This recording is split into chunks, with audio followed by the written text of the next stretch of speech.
అన్ని భాగవతంలో ఒకెత్తు, గజేంద్ర మోక్షం ఒక్కటి ఒకెత్తు. భాగవతంలో అష్టమ స్కంధంలో గజేంద్ర మోక్ష కథ ప్రారంభంలోనే వస్తుంది. ఎన్నో కథలు చెప్పారు వ్యాసుల వారు, వాటన్నిటినీ ఆంధ్రీకరించారు పోతన గారు. కానీ గజేంద్ర మోక్షం దగ్గరికి వచ్చేటప్పటికి మాత్రం కొన్ని చిత్రమైన సన్నివేశాలు జరిగాయి. యథాతథంగా ఆంధ్రీకరించలేదు, స్వేచ్ఛానువాదం చేశారు. కొన్ని విషయాల్లో వ్యాసుల వారు మూలంలో చెప్పినటువంటి విషయాల కన్నా కూడా స్వేచ్ఛగా కొంచెం ముందుకు వెళ్ళి పోతన గారు ఆంధ్రీకరించారు. మన తెలుగువాడు కావడం నిజంగా మహానుభావుడు ఎంత దర్శనం చేశారో ఆయా లేకపోతే ఇప్పుడు మళ్ళీ కథలో ఎక్కడో అక్కడికి వెళ్ళి మళ్ళీ ప్రారంభం చేయడం అంటే ఇబ్బందిగా ఉంటుంది. సందర్భాలు ఎక్కడొచ్చాయో అక్కడ వాటిని సూచించే ప్రయత్నం చేస్తాను. ఎన్నో కథలు పారాయణ యోగ్యత ఎందుకు ఇచ్చారు అంటే, మనం అనుకుంటాం గదిలో ఓ ఏనుగు నీళ్లల్లోకి వెళ్ళింది, ఓ మొసలొచ్చి పట్టుకుంటే ప్రార్థన చేసింది, శ్రీ మహావిష్ణువు వచ్చారు, మొసలి తలకాయ కడిగేశారు. ఇంతకన్నా ఏముంది గజేంద్ర మోక్షంలో? ఏమిటా గజేంద్ర మోక్షం? మళ్ళీ గజేంద్ర మోక్షంలో ఉన్నన్ని రహస్యాలు బహుశः ఎందులో కానీ అర్థమయ్యాయా? నిత్య జీవితంలో భగవంతుణ్ణి అనేకమైన రహస్యాలు తెలుస్తాయి.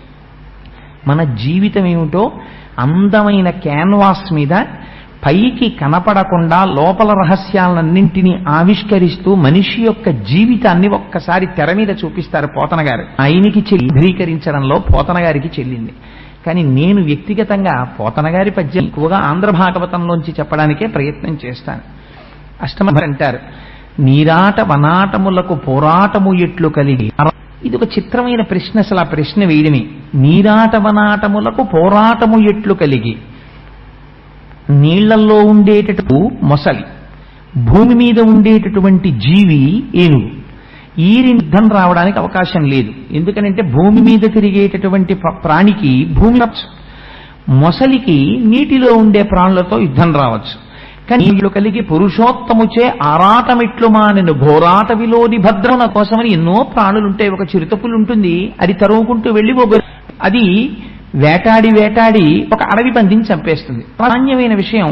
ప్రపంచంలో ఒక ప్రాణిని, బలమైన ప్రాణి చంపి తినడం అనేటటువంటిది అందున అరణ్యంలో జరిగేటటువంటి విషయం. ఎందుకంటే అక్కడ ఉండేటటువంటివన్నీ కదా, అక్కడ యుక్తాయుక్త విశిక్షణ చేయడానికి, బుద్ధితో నిర్ణయించడానికి, భక్తితో జీవనం. అందుకని తనకన్నా బలం తక్కువ ఉన్న ప్రాణిని హింసించి సంహరించి తింటాయి. అలాగే ఏనుగు చిక్కితే ఆ ఏనుగుని చంపి తినడం మొసలి యొక్క ధర్మం. అది తింటుంది. ప్రాణులు శరీరాన్ని విడిచిపెడుతున్నాయి.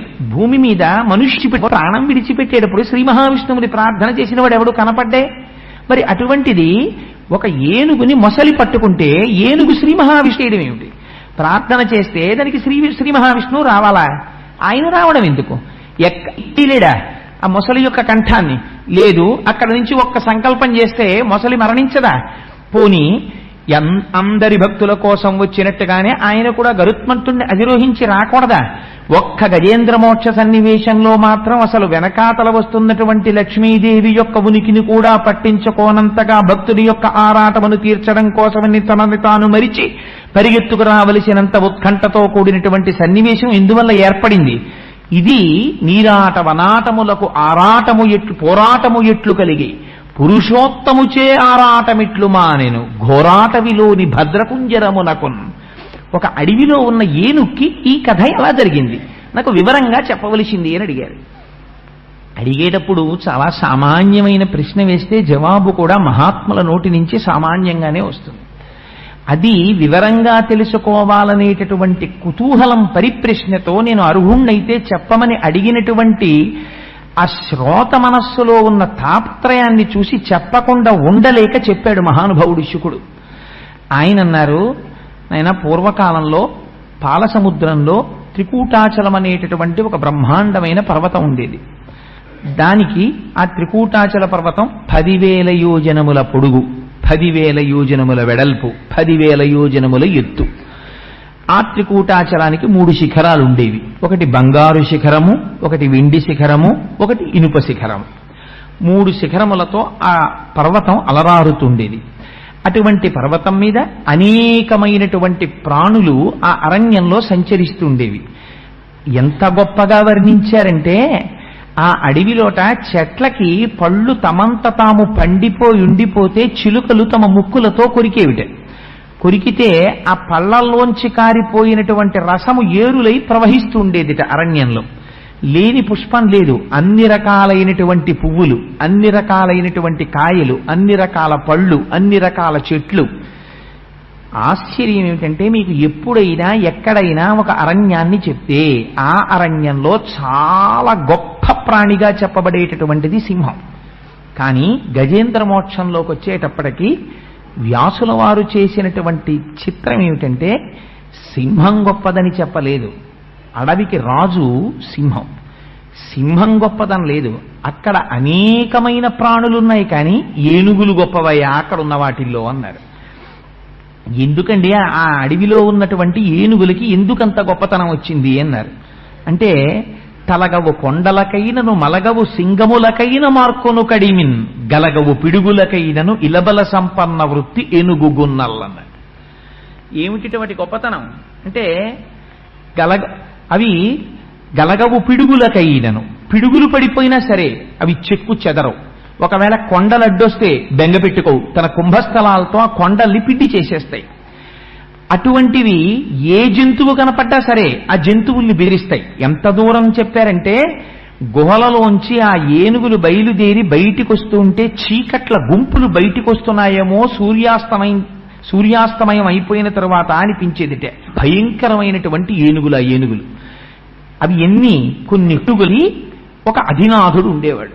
ఈ అధినాథుడైనటువంటి ఇన్ని లక్షల కోట్ల భార్యలతో కలిసి ఎంతో ఆ గడిపేస్తున్నటువంటి ఏనుగులన్నీ సంతోషంగా తిరుగుతున్నాయంటే, మీకు సృష్టికి వ్యతిరేకమైనటువంటి రీతిలో మనం అర్థం చేసుకోవలసినటువంటి రహస్యం. కంబులు పొదరిండ్లలో దూరు ఘోరభల్లూకముల్ గుహల సొచ్చు భూదారములు నేల బొరియలలో దాగు హరిదంతములకేగు హరిణ చెయ్యి మశసంఘంబులు మడుగులలో సొచ్చు అని ఎంత చిత్రమైనటువంటి విషయాలో చూడండి. వాళ్ళు నింగికెగయు వెరచి చామరీ మృగంబులు వీచు వాలమువాయ భయద పరిహేల విహరించు భద్రి సోకిన మాత్రాన జాలినుంది అన్నారు. ఏనుగులు వస్తుంటే పారిపోయినవేమిటిట. అక్కడ పులుల సరిండ్లలో దూరు, పులులు గుంపులు గుంపులుగా పారిపోయేవిట ఏనుగుల్ని చూసి. అలా పులులు పారిపోవడం ఒక ఎత్తు, ఘోరభల్లూకములు వంటి స్వరూపము కలిగినటువంటి భల్లూకములు గుహలలోకి పోతుండేవిట. అడవి పందులు భూమి యొక్క గోతుల్లో దాక్కుంటూ ఉండేవి. హరిదంతములకే గుహరిన చెయ్యము, దిక్కుల యొక్క చివర్లు ఎంత పోతుండేవిట లేళ్లు ఈ ఏనుగుల్ని చూస్తే. ఇంకా చిత్రం ఏమిటంటే, మహిష సంఘంబులు మడుగులలో సొచ్చు, నీటి మడుగుల్లోకి ఈ దున్నపోతులన్నీ వెళ్లి దూరి పడుకునేవిట ఏనుగుల్ని చూస్తే, అంత భయపడిపోయి. ఆ గండశైలంబుల కపుల ప్రాకు పెద్ద పెద్ద శిలలుంటే వాటి కూర్చునేవిట భయపడి కోతులన్నీ. వాల్మీకముల సొచ్చు వనభుంజికి ఆ బొర్రుల్లోకి దాక్కుని వాల్మీకములలోకి పుట్ట నెమళ్ళు ఆకాశంలోకి ఎగిరిపోయేవిట. అందులో మీరు ఎర్రసిరాతో అండర్లైన్ చెయ్యవలసిన పదం వెరచి చామరీ మృగంబు నామరముల విహరణ శ్రమమువాయ. ఎందుకుట, భయద పరిహేల విహరించు భద్రకరుల గాలి సోకిన మాత్రం. ఎవరికి చేస్తాం ఈ సేవ?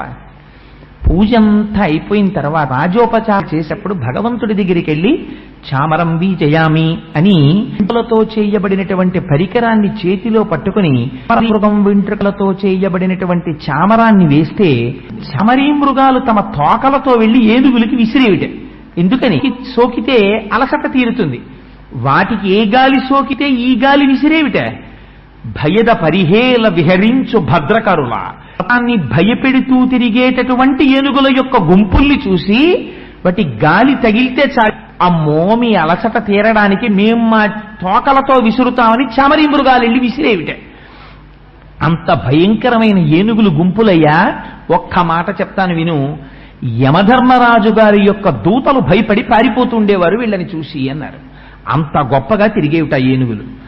ఇటువంటి ఏనుగులకి 10 లక్షల కోట్ల ఆడ ఏనుగులకి భర్త ఒకే ఒక మగ ఏనుగు. ఎంత చిత్రమో చూడండి. ఆయన భార్యల సంఖ్య 10 లక్షల కోట్ల ఆడ ఏనుగులు. అన్ని ఏనుగులకి భర్త అయినటువంటి ఒక ఏనుగు అపారమైన టీవీతో తిరుగుతుండేవాడు.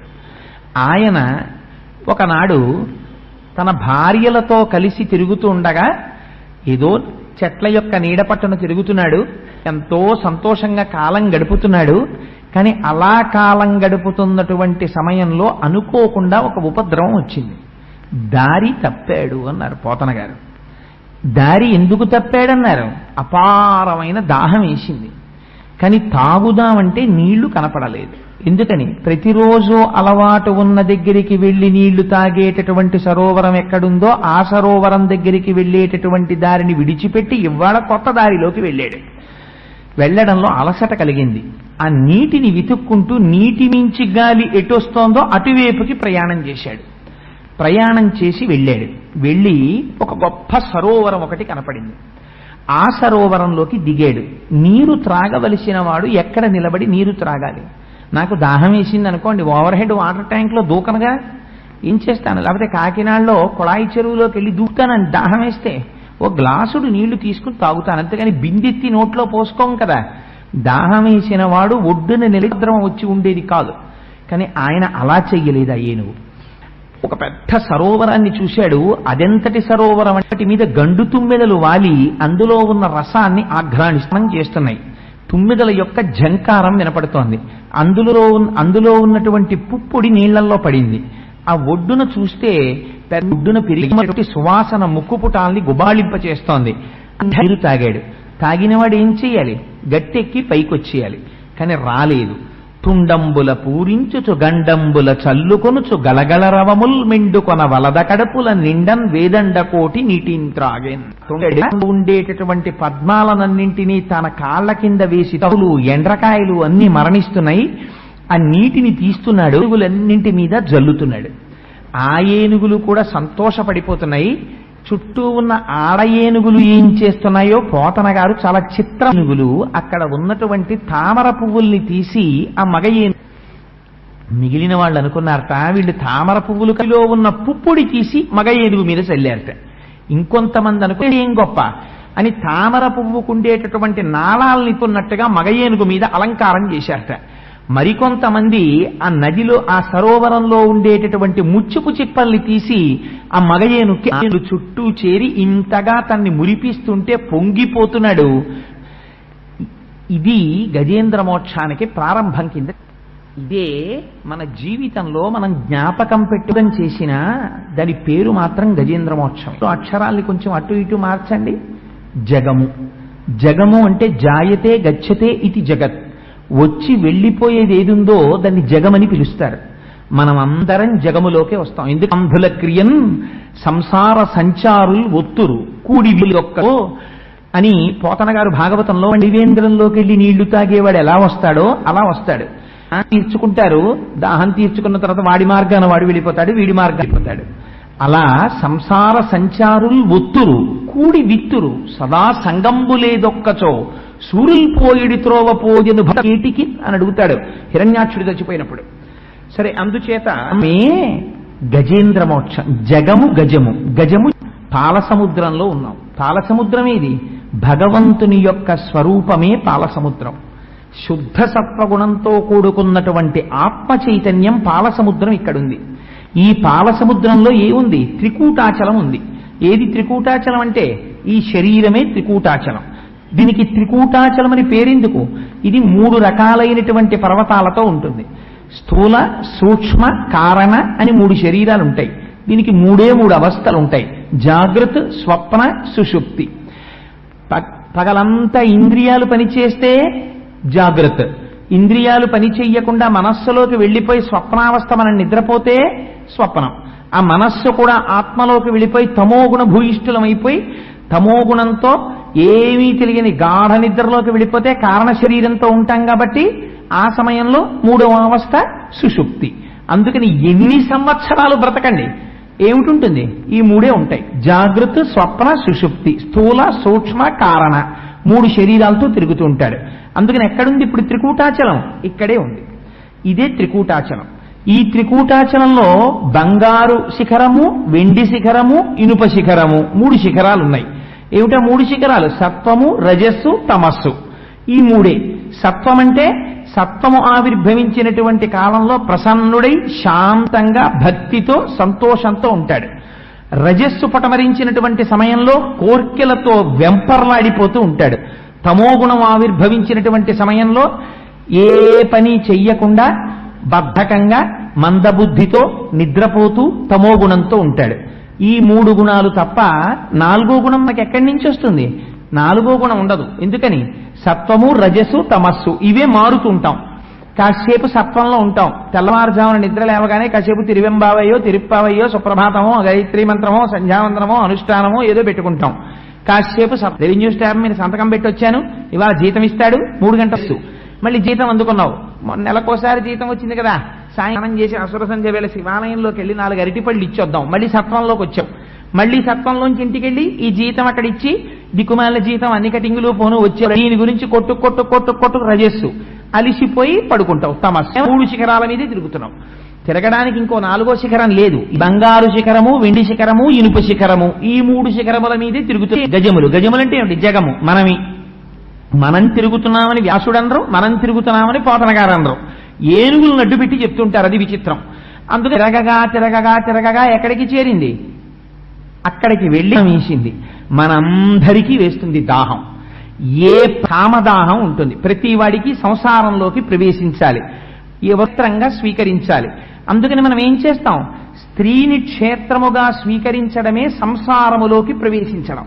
సంసారములోకి ప్రవేశించడం. మీరు సంసారంలో ప్రవేశించినప్పుడు చేసినటువంటి స్నాతకం చేసేటప్పుడు మామగారు పక్కన కూర్చుని అడుగుతాడు, నువ్వెప్పుడు గారండి, నువ్వెప్పుడు చెట్టు ఎక్కకూడదు, నేను ఎక్కనండి, నువ్వెప్పం చేయకూడదు, నేను చెయ్యనండి. ఇన్ని ప్రమాలా అయితే ధర్మేచ అర్థేచ కామేచ నాతిచరామి, ఈ పిల్లని నేను అతిక్రమించను అంటే క్షేత్రముగా ఇస్తుతి వేసి శాంతం నీకు ఇచ్చేసాను తీసేసుకో అని చెప్పి ఆవునిచ్చినట్లో చతుర్థీ విభక్తి వెయ్యకుండా నమః వెయ్యకుండా ఇస్తారు ఆడపిల్లని ఇచ్చినప్పుడు. పుట్టింటికి ఆడపిల్లని తెచ్చుకోవచ్చు. ఆడపిల్ల వల్ల మామగారు కూడా ఉద్ధరింపబడతాడు, పితృపంచకంలో కడతారు కాబట్టి. అందుకని ఏమైంది? ఎందుకు వచ్చావు సంసారంలోకి? సంసారములోకి వచ్చినది ధర్మపరి. ఆవిడతో కలిసి సహధర్మచారిణిగా ఆవిడ చెయ్యి పట్టుకుని నిన్ను హింసాలి. ఇందుకోసమని నువ్వు సంసారంలోకి ప్రవేశించావు. వివాహ సమయంలో చెప్పినటువంటి మంత్రాలు వేరు. గురువుగారు పక్కకొచ్చి ఆచార్య దేవోభవ, నువ్వు జాగ్రత్త సుమా, సత్యం విషయంలో పరాకుపడకు సుమా, అతిథుల విషయంలో పరాకుపడకు సుమా అని మనకి ఎన్నో విషయాలు చెప్తారు. అన్నింటికీ మనం నమస్కారం పెట్టి అలాగే గురువులో.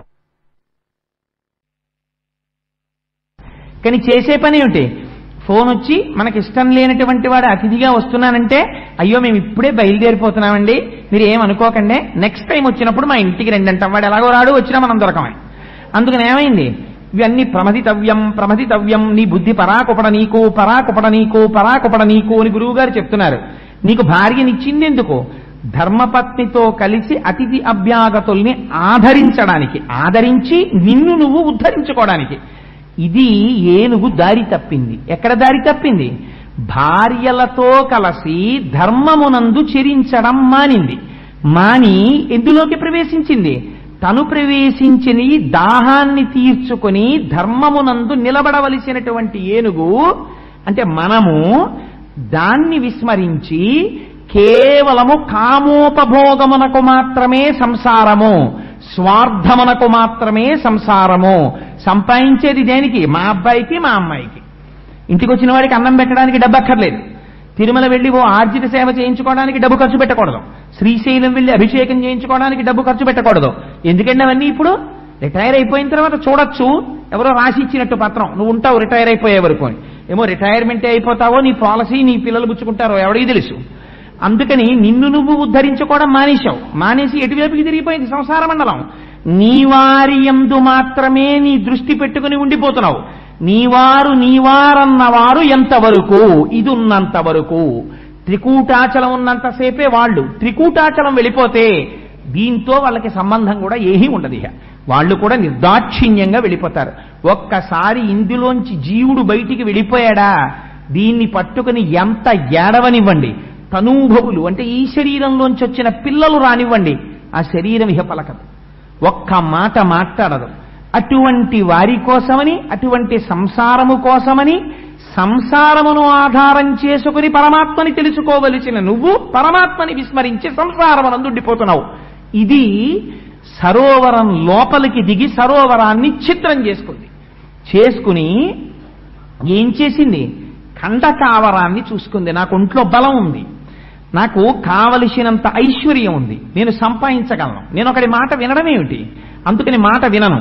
తుండంబుల పూరించుచు గండంబుల చల్లుకొనుచు గలగలరవముల్ మెండుకొన వలద కడుపుల నిండం వేదండ కోటి నీటింత్రాగెం.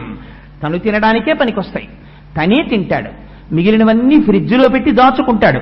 పులి సంహరించినటువంటి జంతువు యొక్క మాంసం కొంత భాగం తీసుకెళ్లి భూమిలో తీసుకెళ్లి కుళ్ళబెట్టుకున్నట్టు తను ఇంకా మిగిలిపోయినటువంటి పదార్థం ఏమైనా ఉంటే రేపో ఎల్లుండో తినడానికి దాచుకుంటాడు. భవతి భిక్షాందేహని ఇంటి ముందుకొచ్చినటువంటి వాడి చేతిలో ఒక్క పండు కూడా పెట్టడు. ఈ దాచుకుని నువ్వు పట్టుకెళ్లేదేమీ లేదు. మాకురు ధనజన యవ్వన గర్వం హరతి నిమేషత్కాల సర్వం మాయామయమిదమకిలం హిత్వా బ్రహ్మపదం త్వం ప్రవిశ విదిత్వా అంటారు శంకరులు. నీ కండ కావరం, నువ్వు సంపాదించిన డబ్బు క్షణంలో ఎత్తుకెళ్ళిపోతుంది. కాలస్వరూపంలో పరమేశ్వరుడు తీసుకెళ్లిపోవడానికి సిద్ధంగా ఉన్నాడు. ఎలా తీసుకెళ్లిపోతాడో గజేంద్ర మోక్షం చూపిస్తుంది మనకి. ఒంట్లో ఓపికంది, నా అంతటి వాడెవడు ఇక్కడున్నాడు. అందుకని నేను 10,00,000 కోట్ల కరణీనాథుండనయ్యుండి 10 లక్షల కోట్ల ఏనుగులకి భర్తని, నన్నెవడేమంటాడు? ఇది ధైర్యం. అందుకని నీరు తాగి బయటికి రాలేదు. ఏం చేశాడు? నువ్వు సంసారములో కొంతకాలముండి పుత్రుల్ని కన్న తర్వాత నీ శరీరము జర్జరీభూతమైపోతుండగా ప్రయత్నపూర్వకంగా నీ అంత నీవుగా సంసారమునందు భ్రాంతిని విడిపించుకొని వానప్రస్థమునందు ప్రవేశించాలి భార్యతో కలిసి. కానీ నువ్వు అలా ప్రవేశించలేదు. ఇంకా నీకు కోడలు చేతిలో ఉన్నటువంటి తాళాల మీద భ్రాంతి, కొడుకు తీసుకొస్తున్నటువంటి ఐశ్వర్యం మీద భ్రాంతి. ఇంకా నీ మనస్సు భగవంతుడి వైపుకి వెళ్ళలేదు. వెళ్లకుండా నీ శరీరంలో ఉన్న బలాన్ని దుర్వినియోగం చేసుకోవడమే సంసార మండలంలో ప్రవేశించి నాశనం చేసుకుంటున్న గృహస్థు యొక్క జీవితానికి దర్పణం సరోవరంలో ప్రవేశించినటువంటి ఏనుగు. అందుకని ఏం చేశాడు? ఒంట్లో ఓపికంది, యవ్వనంలో చెయ్యవలసినది ఈశ్వర కైంకర్యం, దాన్ని మానేశాడు. ఇభలోకేంద్రుడు హస్తరంధ్రముల నీరెక్కించి పూరించి చండమమార్గంబునకెత్తి నిక్కివడి నుడ్డాడించి పింజింప ఆ రభటిన్ నీరములోన పెల్లగసి నక్రగ్రాహ పాటీనముల్ అభమందాడెడు మీన కర్కటములన్ పట్టెన్ సురల్ మ్రాన్పడన్. ఇది ఆ ఏనుగు యొక్క శక్తి అంటే. ఏం చేయగలట? ఇభలోకేంద్రుడు హస్తరంధ్రముల నీరెక్కించి పూరించి. ఎంత గొప్పగా నీటిని లాగాడంటేట కడుపు నిండిపోయింది. ఇప్పుడు కడుపు నిండిపోయింది కాబట్టి సర్రమని మోటార్ లాగినట్టు లాగాడు లోపలికి. లాగి ఆ తుండాన్ని పైకెత్తాడు. పైకెత్తి ఈ నీటిని ఆకాశంలోకి చిమ్మాడు. చిమ్మితే ఈ నీళ్లతో పాటుగా లోపలికేం వెళ్ళిపోయాయట? ఎండ్రకాయలు వెళ్ళిపోయాయి, మొసళ్ళు వెళ్ళిపోయాయి, చేపలు వెళ్ళిపోయాయి. ఇవన్నీ నీటిలో బతికేటటువంటి జీవులు. ఈ నీటిని ఆకాశం వైపుకి విసిరాడు. విసిరితే పోతనగారు అన్నారు, చేపలు వెళ్లి మీనరాశిలో పడ్డాయిట, ఎండ్రకాయలు వెళ్లి కర్కాటక రాశిలో పడ్డాయిట, మొసళ్ళు వెళ్లి మకర రాశిలో పడ్డాయిట. అంత దూరం విసిరాడా అన్నట్టుగా విసురుతున్నట్ట. విసురుతుంటే అంతగా మదించి ఒళ్ళు పొగరెక్కి ఆ సరోవరాన్నంతటినీ కలచి వేస్తున్నాడు. అధికార గర్వం ఉందని, ఒంట్లో పొగరుందని, ఒంట్లో శక్తి ఉందని, వెనక ధనం ఉందని, ఐశ్వర్య మదంతో ఒకనాడు నువ్వు చేసిన తుచ్చములకు కారణమైనటువంటి ఏదుందో దాన్ని ఈశ్వరుడు నిర్దాక్షించేశాడా, అప్పుడు నీ బ్రతుకేమిటో బయటికి వస్తుంది. ఇది ఎక్కడి నుంచి వస్తుంది? ఈశ్వరుడేం కష్టపడక్కర్లేదు. ఏ సంసారములో నువ్వున్నావో ఆ సంసారాంతర్గతముగానే వచ్చేస్తుంది క్లేశం. సంసారం అంటే ఏమిటి? సంసారమే మృత్యువు. ఎందుకని? సంసారం ఎప్పుడూ ఏం చెప్తుంది? నా వారు, నా భార్య, భార్య తర్వాత ఏం ఉండాలి? బిడ్డలు, బిడ్డల్లో ఎవరు ఉండాలి? కొడుకులు, కూతుళ్ళు. తర్వాత ఏం చదవాలి? వీళ్ళు గొప్ప చదువులు చదవాలి, వీళ్ళకి పెద్ద ఉద్యోగాలు వచ్చేయాలి, వీళ్ళకి మంచి సంబంధాలు వచ్చేయాలి, వీళ్ళకి పెళ్లిళ్ళు అయిపోవాలి. వాటి అవుతాయి. కానీ నువ్వేం చేస్తున్నావు? నీ జీవితం ఏమైపోతోంది? నువ్వేమైనా దిద్దుకుంటున్నావా? నీకు నువ్వుగా ఏమైనా మూట కట్టుకుంటున్నావా? మళ్ళీ వచ్చే జన్మలో పక్కకెళ్లి చెయ్యి చాపవలసినటువంటి అవసరం లేనటువంటి ఈశ్వర కైంకర్యం ఏమైనా నువ్వు చేస్తున్నావా? దాన్ని విస్మరించావు. నీవారు నీవారు నీవారని వారి యందు దృష్టి పెట్టుకుని ఉన్నావు. వాడు పెద్దవాడైపోతున్నాడు, వాడికి పెళ్లి అయిపోతుంది, వాడికి పిల్లలు పుట్టేస్తారు, వాడు వృద్ధిలోకి వచ్చేస్తాడు, అన్నీ జరిగిపోతాయి. కానీ నీకేమవుతోంది? ప్రత్యాయాంతి గతాః పునర్న దివసాః కాలో జగద్దక్షకః లక్ష్మీస్తోయతరంగ భంగ చపలా విద్యుచ్చలం జీవితం తస్మాన్ మాం శరణాగతిం కరుణయా త్వం రక్ష రక్షాధునా. సూర్యోదయ సూర్యాస్తమయాల్లో ఈశ్వరుడు యొక్క ఆయుర్దాయాన్ని గ్రసించేస్తుంటే ఎక్కడ నుంచో రాదు మృత్యువు. మా అబ్బాయికి 38 ఏళ్ళు వచ్చేసాయండి అంటే నీ ఆయుర్దాయం ఎంత వెళ్ళిపోయింది? నీకు 24వ ఏట కొడుకు పుడితే 24 + 38 ఎంతో వేసుకో, అంత వయస్సు నీకొచ్చేసింది. నీ కొడుకు ఆయుర్దాయాన్ని చూసుకుని నువ్వు సంతోషిస్తున్నావు. సంతోషించద్దని శాస్త్రం చెప్పలేదు. దానితో పాటుగా ఒక పక్క నుంచి నీకు నువ్వుగా కూడా చక్కదిద్దుకోవడం నేర్చుకో. అది లేనినాడు ఏమవుతుంది? సంసారమే మిగులుతుంది. మృత్యువు ఎక్కడి నుంచి వస్తుంది? కాలంలోంచి వస్తుంది. వాడికొచ్చిన 38 ఏళ్లలో, నీ కూతురుకొచ్చిన 42 ఏళ్లలో నీ మృత్యువు కూడా దగ్గరికి వచ్చేస్తోంది. వాడి 38 ఏళ్లతో పాటుగా నీ మృత్యువు దగ్గరికి వచ్చింది. నీ కూతురు 42 ఏళ్లతో పాటుగా నీ మృత్యువు దగ్గరికి వచ్చేసింది. అందుకని ఎవరు చూస్తున్నారు? ఈ గజము చేస్తున్నటువంటి అల్లరంతటినీ గమనిస్తున్నది మొసలి గమనించింది. మొసలి ఎక్కడుంటుంది? నీళ్లలో ఉంటుంది. సంసారం ఎక్కడుంటుంది? మృత్యువు ఎక్కడుంటుంది? సంసారంలో ఉంటుంది. సంసారం ఎక్కడుంటుంది? కాలంలో ఉంటుంది. కాలములోనే కాలుడు వస్తాడు, మృత్యు వస్తుంది. అందుకని ఎక్కడి నుంచి వచ్చింది? సరసిలో నుండి పొడగని సంభ్రమించి, ఉదరి కుప్పించి లంఘించి హుంకరించి, భాను కబళించి పట్టు స్వర్భాను పగిది, ఒక్క మకరేంద్రుడి భరాజు నుడిసిపట్టే. ఏం చేసింది? అక్కడే భుగభుగలు చేసింది. ఎవర్రా ఈ ఏనుగు ఇంత అల్లరి చేస్తోంది అనుకుంది. ఒక్కసారి చూసింది. చూసి 1,000,000 మంది వైద్యులు కూడి వచ్చిన కాని మరణమయ్యడి వ్యాధి మాన్పలేరు. పోతన గారు ఒక చోట అంటారు, చచ్చిపోయేవాళ్ళు దేశనాయకులు కోటీశ్వర్లు వైద్యం లేక చచ్చిపోతున్నారా? భారతదేశంలో ప్రతి ఆర్గాన్కి ఎంత పెద్ద స్పెషలిస్ట్ ఉండాలో అంతమంది స్పెషలిస్టులు చుట్టూ ఉండగా, కావలసినన్ని ఆక్సిజన్ సిలిండర్లు ఉండగా, ఆ గ్రూపు బ్లడ్ ఉండగా, ఇంతమంది ఉండగా, నిన్ను చూడడానికి సాక్షాత్ దేశాన్ని ఏలుతున్న వాళ్ళు అద్దాలలోంచి చూస్తూ ఉండగా నీ ఊపిరెందుకు ఆగిపోతోంది? ఆపగలిగిన వాడొకడున్నాడు, ఈశ్వర స్వరూపం ఉంది. అది నిర్దాక్షిణ్యంగా తీసుకెళ్ళిపోతుంది. అప్పుడు నీ శక్తి, నువ్వు చదువుకున్న చదువు ఇవి ఏవి ఆయుర్దాయాన్ని మాత్రము ఇవ్వవు. దీపం ఉండగా ఇల్లు చక్కబెట్టుకో, ఆయుర్దాయం ఉండగానే ఈశ్వర కైంకర్యం చేసుకో. ఆ విషయంలో రాజీ లేదు. అందుకని కాలాంతర్గతంగానే మొసలి వచ్చేస్తోంది. అందుకని సరసిలో నుండి పొడగని సంభ్రమించి, ఉదరి కుప్పించి లంఘించి హుంకరించి, భాను కబళించి పట్టు స్వర్భాను పగిది, ఒక్క మకరేంద్రుడి భరాజు నుడిసిపట్టే. ఆ మొసలి నీటి అడుగు నుంచి వచ్చి ఏనుగు యొక్క కాలుని పట్టుకుంది.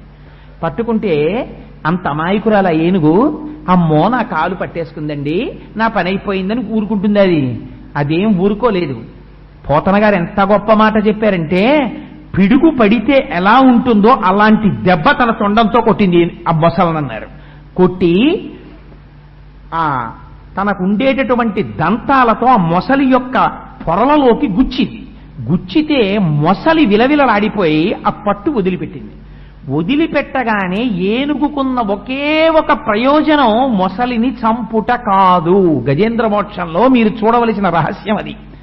ఏనుగుకి మొసలిని చంపే కోరిక లేదు, మొసలికి మాత్రం ఏనుగుని చంపాలని కోరిక ఉంది.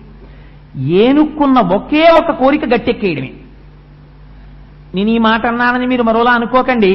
ఎంత కోటీశ్వరుడు అవనివ్వండి, మృత్యువుని గెలిచేద్దాం అనుకోడు.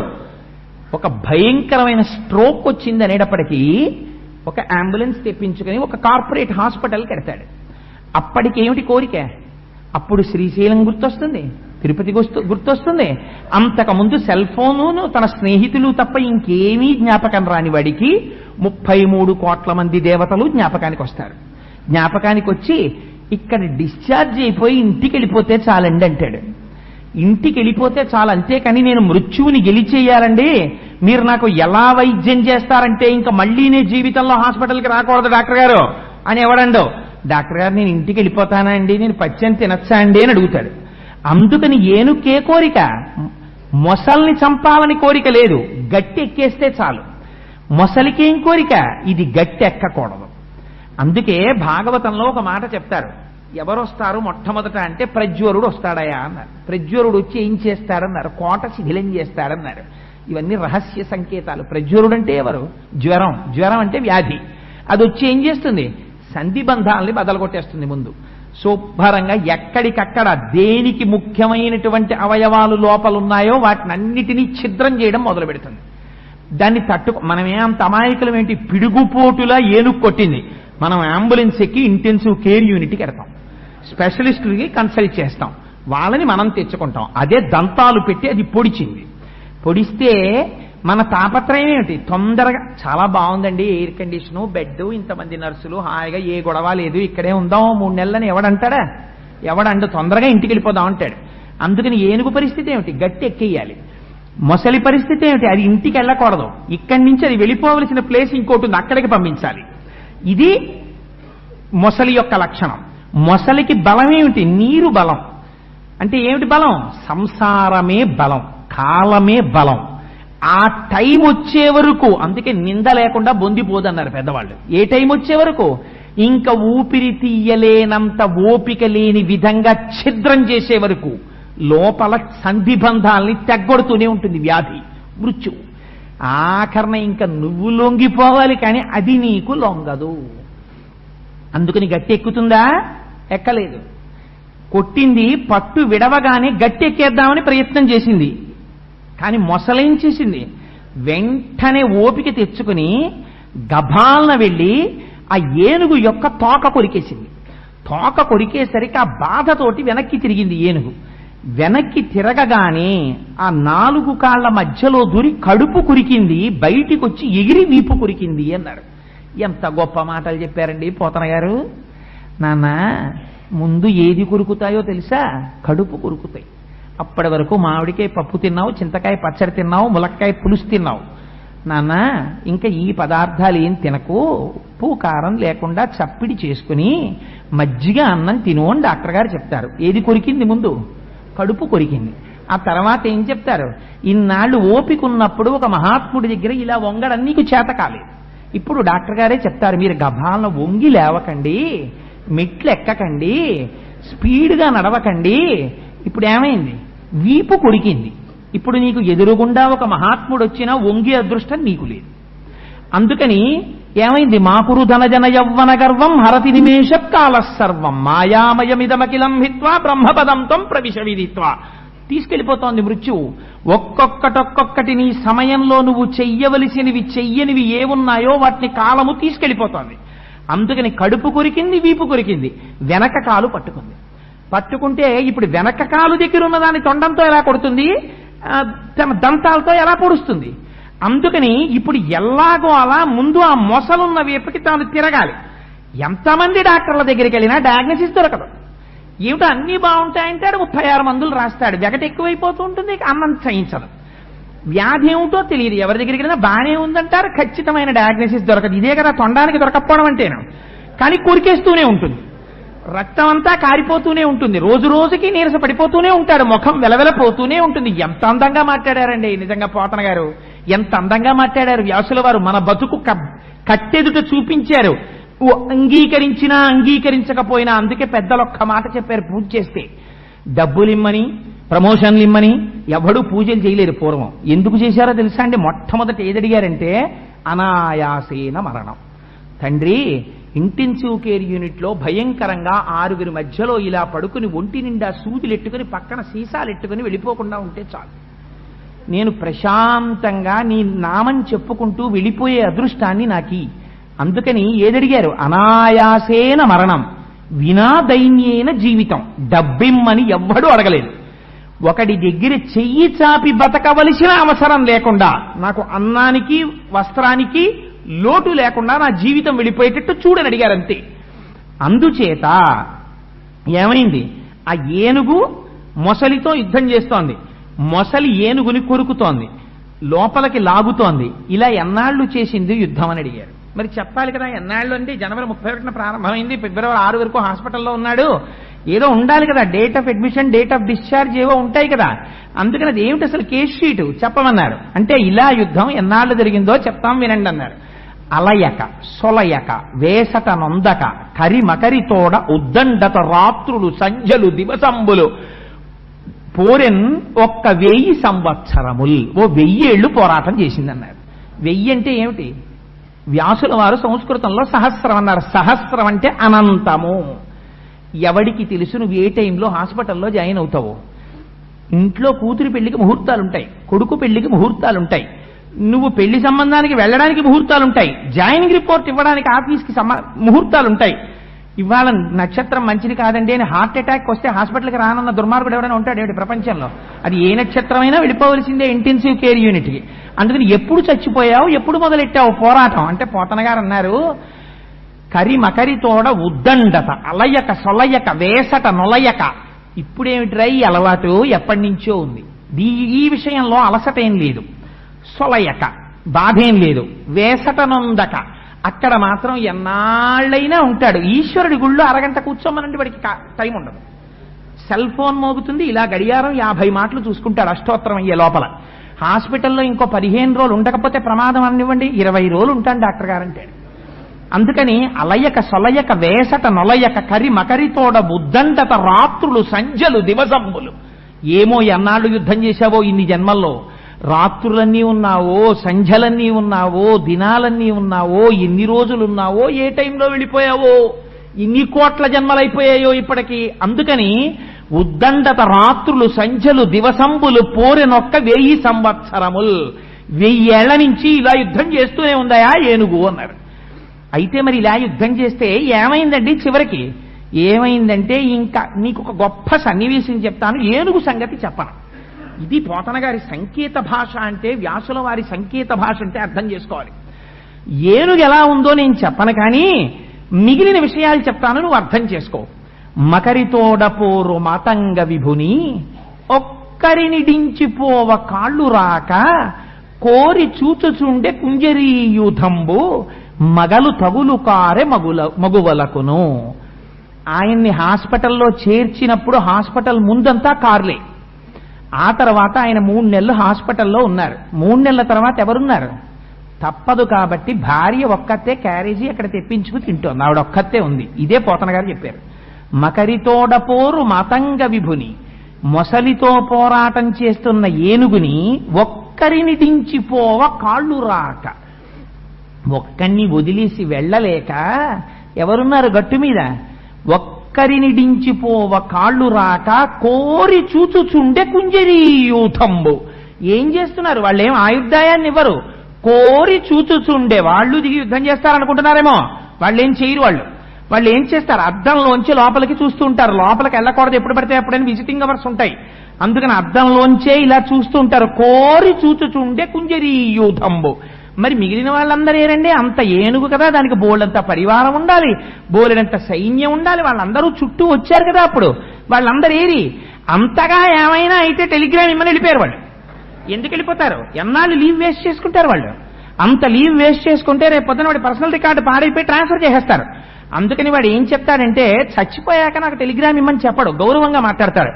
అమ్మా ఎన్నాళ్ళు ఉంటామమ్మా, అంతగా ఏమైనా అయితే టెలిగ్రామ్ ఇస్తే వస్తాను, డబ్బులో బ్యాంకులో డబ్బంతా వేశానమ్మా, పాపం ఫలానా ఆయన మనకి మొట్టమొదటి నుంచి ఫ్యామిలీ ఫ్రెండ్ కదా, వారికి అప్పచెప్పాను, ఆయన కూడా చూస్తూ ఉంటారు, అంతగా ఏమైనా అయితే టెలిగ్రామ్ ఇయ్యమ్మా, నేను గబగబా వచ్చేస్తాను విమానంలో అని చెప్తాడు వాడు. అంటే అంతగా ఏమైనా అయితే అంటే ఏమిటి? వాడు అలా చేస్తూనే ఉంటాడు ఆ యుద్ధం. ఏదో డబ్బు ఇవ్వాలి కాబట్టి మేము ఇచ్చేస్తామమ్మా, వాడికి ఆ మందులు అవి అన్ని వేయిస్తూ ఉండండి డాక్టర్ గారు చెప్పినవి. ఆఖరికి ఓ రోజున ఊపిరి అయిపోతున్నప్పుడు మాకు టెలిగ్రామ్ కొడితే అంత్యేష్టి సంస్కారానికి మేము వచ్చేస్తాం. కాబట్టి ఇప్పుడు ఏనుగు యొక్క పరిస్థితిని చెప్పడానికి ఏనుగు గురించి చెప్పారా, పైనున్న వాళ్ళ గురించి చెప్పారా? ఏనుగు గురించి చెప్పలేదు పోతన గారు. అందరూ వెళ్ళిపోయారయా, భార్య ఒక్కతే ఉంది. ఎందుకని? కోరి చూచుచుండే కుంజరీయూథంబు. ఎందుకండి వాళ్ళు అలా చూడడం? వాళ్ళ ఇంటికి తీసుకెళ్ళిపోకూడదు, ఎందుకంటే తీసుకెళ్ళమనేవాడు వేరేవాడు ఉన్నాడు, వాడు చెప్పాలి తీసుకెళ్ళమని, అయితే తీసుకెళ్ళకూడదు. వీళ్ళు ఏం చేయాలి? పోనీ ఉండి పాపం ఏమైనా చేయగలరా? ఏమీ చేయలేరు. అక్కడ క్యారేజీ తిని అక్కడే స్నానం చేసి అక్కడే ఆ నేల మీద పడుకుని ఆ విజిటర్స్ బల్ల మీద కూర్చుని ఆ పక్కన ఎక్కడన్నా స్వీట్ స్టాల్ ఉంటే అప్పుడప్పుడు సమోసాలు అవి తింటూ దిక్కుమాలినాడు ఉండడు, ఊడిపోవడం లోపల తిట్టుకుంటూ. ఎందుకు ఇదంతా? మగలు తగులు కారె మగువలకును. బ్రహ్మముడు ఒకటి వేశారు కదా పెళ్లిలో, అందుకని ఆ ముడి వేశారు కాబట్టి ఆ ముడి తనంత తానుగా ఎవరు విప్పుకోకూడదు, ఈశ్వరుడు విప్పాలి ఆ ముడిని. విప్పేంత వరకు అలా ఎదురు చూడవలసిందే. అందుకని అలా చూస్తూనే ఉన్నారయ్యా అన్నారంటే ఇప్పుడు ఏనుగు పరిస్థితి ఏమిటి? చాలా నీరస పడిపోయింది. ఎంత నీరసపడిపోయిందంటే తన శరీరంలో ఉన్న రక్తం అంతా కాల్వలై ఆ సరస్సులోకి వెళ్ళిపోయింది. ఇక కింద పడిపోతోంది 10 మాటలు. మొసలిట ఎంత గొప్ప స్థితికి వచ్చిందంటే మొసలి బలము నీరు అన్నారు పోతన గారు. ఎందుకని కాలమే మృత్యువునకు బలము. నీ సంధి బంధములు జారిపోతున్నాయి, దానికి శక్తి పెరిగిపోతోంది. అందుకని అదేం చేస్తోంది, చక్కగా నీళ్లలో ఉండి పడిపోయిన ఏనుగు ఎప్పుడైనా ఇలా పైకి లేద్దామంటే ఎగిరొచ్చి కొరుకుతోందిట, మళ్ళీ పడిపోతోంది. ఎముకలన్నీ విరిగిపోయాయి. నేను అబద్ధాలు చెప్తాననుకుంటే మీరు అష్టమస్కంధం ఒకసారి చదివి చూడండి, గజేంద్ర మోక్షం అంతా నీ చెప్పిన మాటలన్నీ ఉన్నాయో లేదో. ఎగిరి కొరికింది, ఎముకలు విరిగిపోయాయి. ఇప్పటి వరకు తన పొడిచినటువంటి దంతములున్నాయే ఆ దంతములు కూడా విరిగిపోయాయి. అంటే ఇమ్యూనిటీ అంతా పోయింది. ఇప్పుడు ఇక మందులు కూడా జీర్ణమవు సరిగ్గాను. అందుకని ఏం చేయాలి, సిలైన్ బాటిల్లోకి ఇంజెక్షన్ చెయ్యాలి. చేస్తే లోపలికి వెళ్ళాలి నాడిలోంచి, టాబ్లెట్ మింగలేడిగా. ఆ స్థితి ముక్కులోంచి కొట్టాలి, నోట్లోంచి కొట్టాలి, అన్నింటిలోంచి కొట్టాలి. పాపం అలా పడున్నాడంతే. ఇది పడిపోయినటువంటి ఏనుగు యొక్క పరిస్థితి. ఈ పరిస్థితిలో పడిపోయి ఉండి ఇంకా మృత్యువు కబళించడానికి సిద్ధంగా ఉంది. అయినా ఇంకేం చేస్తాను లేదు, ఎందుకు వచ్చింది గొట్టాలని తీసేవతల పారండి అని ఎవడన్నా అంటాడేంటి, ఏమో బతుకుతానేమో ఆశ ఉండదా. అలా పాపం ఏనుగు కూడా ఏమని ఆలోచించిందంటే, పృథుశక్తిన్ గజమాజలగ్రహముతో పెక్కేండ్లు పోరాడి కనలావు వైరిబలమున్ చింతించి మిజ్జామనోరథమింకేటికి దీనిగెల్వసరి పోలంజాల లాజంచు ఇట్లనే పూర్వపుణ్యఫల దివ్య జ్ఞాన సంపత్తితో. ఇక్కడ ఏనుక్కి ఒక ఆలోచన వచ్చిందిట. ఎప్పుడు పడిపోయిన తర్వాత పడిపోయి ఒక మాట అనుకుందప్పుడు, అరెరే ఎంత ఆశ్చర్యకరమైన పని చేశాన్రా నేను. నానానేక పయూధముల్ వనములోనన్ పెద్ద కాలంబు సన్మానింపన్ 10,00,000 కోటి కరణీనాథుండనయ్యుండి మద్దానాంభ పరిపుష్ట చందన లతాంత ఛాయల్ విహరింపక నీరాశన్ ఇటేల వచ్చితి భయం బిట్లో కదే ఈశ్వరా అది. ఆ ఒక్క పద్యం చాలండి మనం ప్రతిరోజు చదువుకుంటే జీవితాన్ని మార్చేయడానికి. నేను అడవిలో ఉండేవాడిని, 10 లక్షల కోట్ల భార్యలకి భర్తని. ఎంత గొప్పవాణ్ణంటే నా మదజలం కారితే ఆ మదజలం చేత చందనపు వృక్షాలు పైకి లేచాయి. అటువంటి గంధపు చెట్ల నీడలో పడుకుని ఉండేవాణ్ణి. హాయిగా గంధపు చెట్ల నీడలో పడుకోక నాకు ఈ కోరిక ఎందుకు పుట్టింది అసలు, నీరాశన్ ఈ సరోవరంలో దిగాలన్న కోరిక ఎందుకు వచ్చింది. దిగాను, నీరు తాగి వెళ్ళిపోతే పోయేదే, తాగి వెళ్ళలేదు. అనవసరంగా నీళ్లలో దిగి అల్లరి చేశాను. భయం బిట్లో కదే ఈశ్వర, ఈ మాట మీరు అండర్లైన్ చేసుకోవాలి గజేంద్ర మోక్షంలో. ఎందుకని, ఆహారము మనకి జంతువులకి సమానం, నిద్ర మనకి జంతువులకి సమానం, ప్రత్యుత్పత్తి మనకి జంతువులకి సమానం. భయము ఇది శరీరగతం కాదు, శరీరంలోంచి రాదు భయం. భయం మనస్సుకి సంబంధించింది. ఈ భయం ఎందుకు వస్తుందంటే ప్రాణం పోతుందేమోనని భయం, మృత్యు వచ్చేస్తుందేమోనని భయం.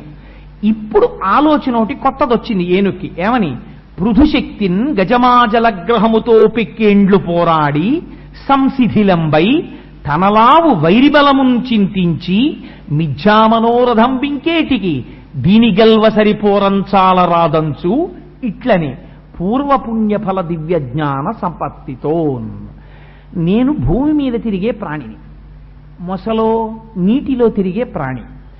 భూమి మీద తిరిగే ప్రాణి నీటిలోకి రావడమే బలహీనత. నీటిలో ఉండేటటువంటి ప్రాణి పృథివీ మీద ఉండేటటువంటి ప్రాణిని నీటిలో ఉండి పట్టుకోవడం దాని బలం. అందుకని ఇవాళ ఎంత అందంగా పట్టుకుందోట తెలుసా అండి మొసలి, ఇక ఏమీ కష్టపట్టలేదట. ఎంత అందంగా పట్టుకుంది అని చెప్పేశారంటే పోతన గారు, పాదద్వంద్వము నేలమోపి పవనున్ బంధించి పంచేంద్రియోన్మాదంబున్ పరిమార్చి బుద్ధిలతకొన్ మారాకు హత్తించి నిష్ఖేద బ్రహ్మపదావలంబన క్రియన్ క్రీడించు యోగీంద్రు మర్యాదన్ నక్రము విక్రమించకరి పాదాక్రాంత నిర్వక్రమై.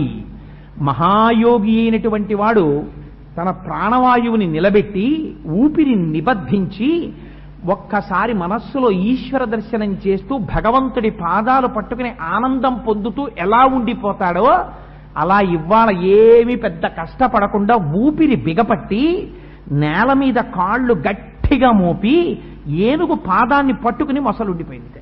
ఇప్పుడు ఏమవుతుంది? ఇక ఏనుగు కదలలేని స్థితి వస్తోంది. నీకు కాళ్ళున్నంతసేపు తిరగరాని చోటల్లా తిరిగావు, ఇక వీడు తిరగడు అని నిర్ణయం అయిపోయింది. 4 కర్రలు తెచ్చి తీసుకెళ్ళిపోతారు, ఇక తిరగదు కాబట్టి ఆ కాలు. అందుకని కాలు తిరగని చోటుకి వెళ్ళిపోవడానికి ఏనుగు సిద్ధపడుతోంది. మొసలి అంత గట్టిగా పట్టు కూర్చుంది. కూర్చున్న సమయంలో ఆలోచించాడు, నేను ఈ గట్టు మీద ఉన్న వాళ్ళందరినీ నమ్మాను, ఇక వీళ్ళు నాకు ఉపకారం చెయ్యరు. గట్టు మీద ఉన్న వాళ్ళంటే ఎవరు? భార్యలు, బిడ్డలు, బంధువులు, స్నేహితులు, వీళ్ళెవరు పరిమారుస్తారు? నన్ను రక్షించేవాడు ఎవరైనా ఉన్నాడా ప్రపంచంలో అని ఆలోచించింది. ఇప్పుడు గుర్తొచ్చాడు. ఎవరు? భగవంతుడు గుర్తొచ్చాడు. మనకి గుర్తొస్తాడా అంటే పోతన గారు అన్నారు, ఏనుక్కి గుర్తొచ్చాడు కానీ నీకు గుర్తొస్తాడని నమ్మకమేం లేదు అన్నారు. ఎందుకని? పూర్వపుణ్యఫల దివ్యజ్ఞాన సంపత్తితో పూర్వజన్మలో ఏనుగో పుణ్యం చేసింది, ఆ పుణ్యం వల్ల జ్ఞాపకానికి వస్తోంది. కలడందురు దీనులయడ కలడందురు పరమ యోగి గణముల పాలిన్ కలడందురన్ని దిశలను కలడు కలండనెడు వాడు కలడో లేడో. ఆలోచన కరెక్టే, చిన్న తేడా ఒకటి చేసింది చివర. కలడందురు దీనులయడ, చాలా దీనంగా ప్రార్థన చేసిన వాళ్ళందరినీ రక్షించేటటువంటి వాడు ఒకడు ఉన్నాడు అని అంటుంటారు. కలడందురు దీనులయడ కలడందురు పరమ యోగి గణముల పాలన్. 2 చెప్పారు. ఈ ఇంద్రియాల యొక్క పటాటోపాన్ని తనకు తానుగా నిగ్రహించలేక ఈశ్వరుని యొక్క స్వరూపానికి శరణాగత చేసిన వాడికి అదే రక్షణ. మనస్సుని వెనక్కి తిప్పి జ్ఞాన మార్గంలో యోగిగా నిలబడిపోయిన వాడికి అదే రక్షణ. ఇద్దరికీ రక్షణనిచ్చేటటువంటి వాడు ఒకడు ఉన్నాడు అని చెప్తూ ఉంటారు, వాడు రక్షిస్తాడని. కానీ ఆ కలడు కలండెనడు వాడు కలడో లేడో. ఉన్నాడంటారు కానీ వాడు ఉన్నాడో లేడో అని ఓ చిన్న అనుమానం ఒకటి వచ్చింది. సంశయాత్మ వినశ్యతి, ఇదొక్కటి చాలు. వాడు ఉన్నాడో లేడోనండి అని ఓ అనుమానం వచ్చింది అనుకోండి, ఇహ రాడు. రామకృష్ణ పరమహంస ఒక కథ చెప్తుండేవారు. లక్ష్మీదేవితో కలిసి నారాయణుడు కూర్చుంటే గభాలను లేచి వెళ్ళిపోతున్నట్ట. ఎందుకంటే అలా వెళ్ళిపోతున్నారంది ఆవిడ. అంటే నా భక్తుణ్ణి రాళ్ళిటి కొడుతున్నారంది. అనేటప్పటికీ లక్ష్మీదేవి ఒక్కసారి దివ్య దృష్టితో చూసింది. ఎవరైన భక్తుడు? ఒక చాకలివాడు, మహాభక్తుడు. ఆయన్ని పిల్లలు రాళ్లు పెట్టి కొడుతున్నారు, ఆయనకు వచ్చిన నామాలు చెప్పుకుంటుంటే. ఆ భక్తుణ్ణి రక్షించడానికని పరిగెడుతున్నారు శ్రీ మహావిష్ణువు. గబగబా వెళ్ళబోతుంటే ఆ భక్తుడు తీసి రాయి విసిరాడు, తన మీద రాళ్లు విసిరిన వాళ్ళ మీదకి. శ్రీ మహావిష్ణువు వెనక్కి తిరిగి వచ్చేశారు. ఏం వచ్చేశారే అంది ఆవిడ. తన రక్షణ తను చూసుకున్నాడులే అన్నారు. అందుకని శరణాగతి అంటే నీ రక్షణ ఎందు నీ ప్రమేయము పెట్టుకొనకుండా ఉండుట. కలడు కలండనెడు వాడు కలడో లేడో. ఏమో ఉన్నాడో లేడో, ఈ మాత్రం యుద్ధం కూడా నేను చేయడం మానేస్తే ఈ దిక్కుమాలిన అసలు మింగేస్తుందో ఏమిటో అని అనుమానం దానికి. అందుకని ఇంకా కొంచెం అనుమానమైనటువంటి స్థితిలో ఉంది. ఇహ ఇప్పుడు ఊపిరాగిపోయేటటువంటి స్థితి వస్తోంది. ఇక్కడ వ్యాసుల వారు అద్భుతమైనటువంటి శ్లోకాలు కొన్ని వేశారు. మీరు గజేంద్ర మోక్షంలో గమనించవలసినటువంటి రహస్యం ఇది. ఇందులో ఏనుగు ఎవరిని పిలిచింది చెప్పండి? తస్మై నమ పరేశాయ బ్రహ్మణేనంత శక్తయే అరూపయోరు రూపాయ నమ ఆశ్చర్యకర్మణి నమ శాంతాయ ఘోరాయ మూఢాయ గుణధర్మిణే నిర్విశేషాయ సామ్యాయ నమో జ్ఞానఘనాయ చ క్షేత్రజ్ఞాయ నమస్తుభ్యం మహాధ్యక్ష సాక్షిణే పురుషాయ ఆత్మమూలాయ మూల ప్రకృతయే నమః. సోహం విశ్వసృజం విశ్వమవిశ్వం విశ్వవేదసం విశ్వాత్మానం పరం బ్రహ్మ ప్రణతోస్మి పరమం పదం. యోగరంధిత కర్మాణో హృది యోగ విభావితే యోగినోయం ప్రపశ్యంతి యోగేశం తం నతో స్మృహం. నమో నమస్తే కిల కారణాయ నిష్కారణాయ అద్భుత కారణాయ సర్వాగమామ్నాయ మహార్ణవాయ నమోపవర్గాయ పరాయణాయ. ఇంతే పిలిచింది. అంటే ఏమని? పోతన గారు ఎగ్జాక్ట్ ట్రాన్స్లేషన్ వేసేశారు. ఎవ్వనిచే జనించు జగమెవ్వని లోపల నుండి లీనమై ఎవ్వని యందుడిందు పరమేశ్వరుడెవ్వడు మూల కారణంబెవ్వడనాది మధ్యలయుడెవ్వడు సర్వము తానయైన వాడెవ్వడు వానియత్మభౌ ఈశ్వరునే శరణంబు వేడెదన్. ఈ సమస్త ప్రపంచాలు ఎవరిలోంచి పుడుతున్నాయో, ఎవరిలో నిలబడుతున్నాయో, ఎవరిలోకి వెళ్ళిపోతున్నాయో, ఎవడు ఈ లోకమునంతటినీ రక్షిస్తూ ఉంటాడో, ఎవడు ఒక్కడే అనేక రూపాలలో కనపడుతూ ఉంటాడో, ఆయన నర్తకుని భంగి బహుమూర్తులతోడ ఎవ్వడాడు. ఒక నర్తకుడు ఉంటాడు, ఆయనే అనేక పాత్రలు పోషిస్తూ ఉంటాడు. అలా అనేక రూపాలతో ఒక్కడే ఎవరుంటున్నాడో, ఎవడు ఘోరమైన స్వరూపంతో ఉంటాడో, ఎవడు శాంతమైన స్వరూపంతో ఉంటాడో ఆయనే పాపఫలాన్ని ఇచ్చే ముందు ఘోర రూపంతో ఉంటాడు. అందుకనే కదా అఘోరేప్యో దఘోరేప్యో ఘోర ఘోరధరేప్య అని పిలుస్తాం. ఆయనే ఫలితాన్ని ఇచ్చేటప్పుడు శాంత స్వరూపంతో ఉంటాడు. అందుకే కదా నమస్తే రుద్రమన్యవ ఉతోత ఇషవే నమః అంటున్నాం. ఆయనే చాలా కోపంతో ఉంటాడు, ఆయనే శాంతంగా ఉంటాడు. అలా రెండు లక్షణాలు ఉన్నవాడెవడో, ఈ జగత్తంతా వ్యాప్తి చెందినవాడెవడో, స్త్రీ పురుష నపుంసక మూర్తియును కాక, తిర్యక అమూర్తియును కాక, కర్మ గుణ భేద సరస ప్రకాశి కాక, వెనుక నన్నియుతానగు విభుతలంతూ, ఆయన స్త్రీ కాడు, పురుషుడు కాడు, నపుంసకుడు కాడు, కర్మ కాడు, జంతువు కాడు. అటువంటి వాడెవడున్నాడో వాణ్ణి నేను పిలుస్తున్నాను. ఓ కమలాప్త, ఓ వరద, ఓ ప్రతిపక్ష విపక్ష దూర కుయో, ఓ కవియోగి వందిత, ఓ శరణాగతామరానోక, ఓ మునీశ్వర మనోహర, ఓ విమల ప్రభావ, రావే కరుణింపవే తలపవే శరణార్థిని నన్నువే అంది. ఎవరిని పిలిచినట్టు? ఓ కమలాప్త, ఓ వరద, ఓ ప్రతిపక్ష విపక్ష దూర కుయో, అందరికీ కూడా ఆర్తిని తీర్చేటటువంటి వాడా, కమలములకు బాంధవుడైనటువంటి వాడా, లోకములను రక్షించేటటువంటి వాడా, నువ్వు వెంటనే బయలుదేరి రావాలి. కవులందరూ ఎవరిని ప్రస్తుతి చేస్తున్నాడో అటువంటి స్వరూపం కదిలి రావాలి. ఆ స్వరూపం ఆడది కాదు, ఆ స్వరూపం మగవాడు కాడు, ఆ స్వరూపం నపుంసకుడు కాడు, ఆ స్వరూపానికి ఓ స్వరూపం లేదు. అటువంటి వాడెవడున్నాడో వాడు వెంటనే బయలుదేరి వచ్చి నన్ను రక్షించాలి అంటోంది. ఇప్పుడు ఎవరు రావాలి? అసలు ఎవరిని పిలుస్తోందా ఏనుగు? ఇదేమన్నా సంధి ప్రలాపమా? ఇంకా జీవన్ మృత్యువుల రెండింటి మధ్యలో సంధిలో ఉండి ఏదో తెలియక మాట్లాడుతోందా, లేకపోతే నిజంగా ఎవరినైనా పిలుస్తోందా? అలా రావడం కాదుట. ఇన్నాళ్లు తాను ఎప్పుడూ ఈశ్వరుడికి ఒక్క పువ్వు వేసి ఎరగదా ఆ ఏనుగు. అటువంటి ఏనుగు ఇవాళ కండిషన్లు పెట్టింది. ఏమని? కలుగడే నా పాలి కలిమి సందేహింప కలిమిలే ములులే కలుగువాడు, నా కడ్డబడరాడె నలిని సాధువులచే బడిడి సాధువుల కడ్డుబడివాడు, లీలతో నామరాలింపడే మొరగుల మొరలెరుంగుచు తన్ను మొరగువాడు, ఆది మధ్యాంతములు లేక ఎరలువాడు, భక్త జనముల దీనుల పాలివాడు, వినడే చూడడే తలపడే వేగరాడే అంది. ఎవరు రావాలట అంటే, కలుగడే నా పాలి కలిమి సందేహింప కలిమిలే ములులే కలుగువాడు. నా దగ్గరికి వెంటనే పరిగెత్తుకుంటూ రావద్దా భగవానుడు? ఎందుకొస్తాడు? కలిమిలే ములులే కలుగువాడు. వీడికి ఐశ్వర్యం ఉందా, ఐశ్వర్యం పోయిందా అని చూడడం ఆయన లక్షణం కాదు. ఒకనాడు ఏనుగు అంత ఐశ్వర్యంతో ఉన్నప్పుడు నాకు పూజ చేయలేదు, ఇప్పుడు మరణ సదృశమైనటువంటి వేదనని పొందుతూ పడిపోయినప్పుడు నేను గుర్తొచ్చానా అని అడిగే లక్షణం ఉన్నవాడు కాడు. వస్తాడు. లీలతో నా మొరాలింపడే మొరగుల మొరలెరుంగుచు తన్ను మొరగువాడు. మామూలుగా వస్తే నేను ఒప్పుకోను. ఎలా రావాలా వచ్చేవాడు? నన్ను రక్షించడం కోసమని రావడంలో నేను పడుతున్నటువంటి కష్టాన్ని చూసి తన్ని తాను మరిచిపోయి పరిగెత్తుకుంటూ రావాలి. మొరగుల మొరలెరుంగుచు తన్ను మొరగువాడు, ఆది మధ్యాంతములు లేక ఎరలువాడు. వాడికి ఆది ఉండకూడదు, మధ్యం ఉండకూడదు, అంతం ఉండకూడదు, అంతటా వ్యాపించిన వాడై ఉండాలి. అటువంటి వాడు రావాలి. భక్త జనముల దీనుల పాలివాడు, వినడే చూడడే తలపడే వేగరాడే. ఎందుకు రాడటువంటి వాడు? అలా రావాలి. వచ్చేటప్పుడు ఎందుకు రావాలట? లావొక్కింతజులేదు ధైర్యము విలోలంబయ్యే, ప్రాణంబులా ఠావుల్ తప్పెను మూర్ఛ వచ్చే తనువుండెన్ శ్రమం బయ్యడిన్, నీవే తప్ప ఇతప్పరం బెరుగా. ఇప్పుడంది మాట. ఇది శరణాగతి.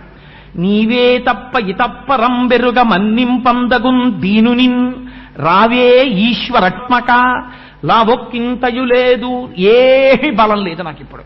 నా శరీరంలో నేను ఇహ మొసలితో యుద్ధం చేయడానికి నాకు శక్తి లేదు. ధైర్యము విలోలంబయ్యే, నా ధైర్యం అంతా నాశనం అయిపోయింది. ధైర్యము విలోలంబయ్యే, ప్రాణంబులా ఠావుల్ తప్పెను. ప్రాణములు తమ తమ స్థానములలోంచి కదిలిపోతున్నాయి. ఇహ నీరసం వచ్చేస్తోంది. ప్రాణంబులా ఠావుల్ తప్పెను మూర్ఛ వచ్చే, ఇహ స్పృహ పోతోంది. మరణానికి దగ్గర పడుతున్నప్పుడు ఎలా ఉంటుందో చూపించారు పోతన గారు.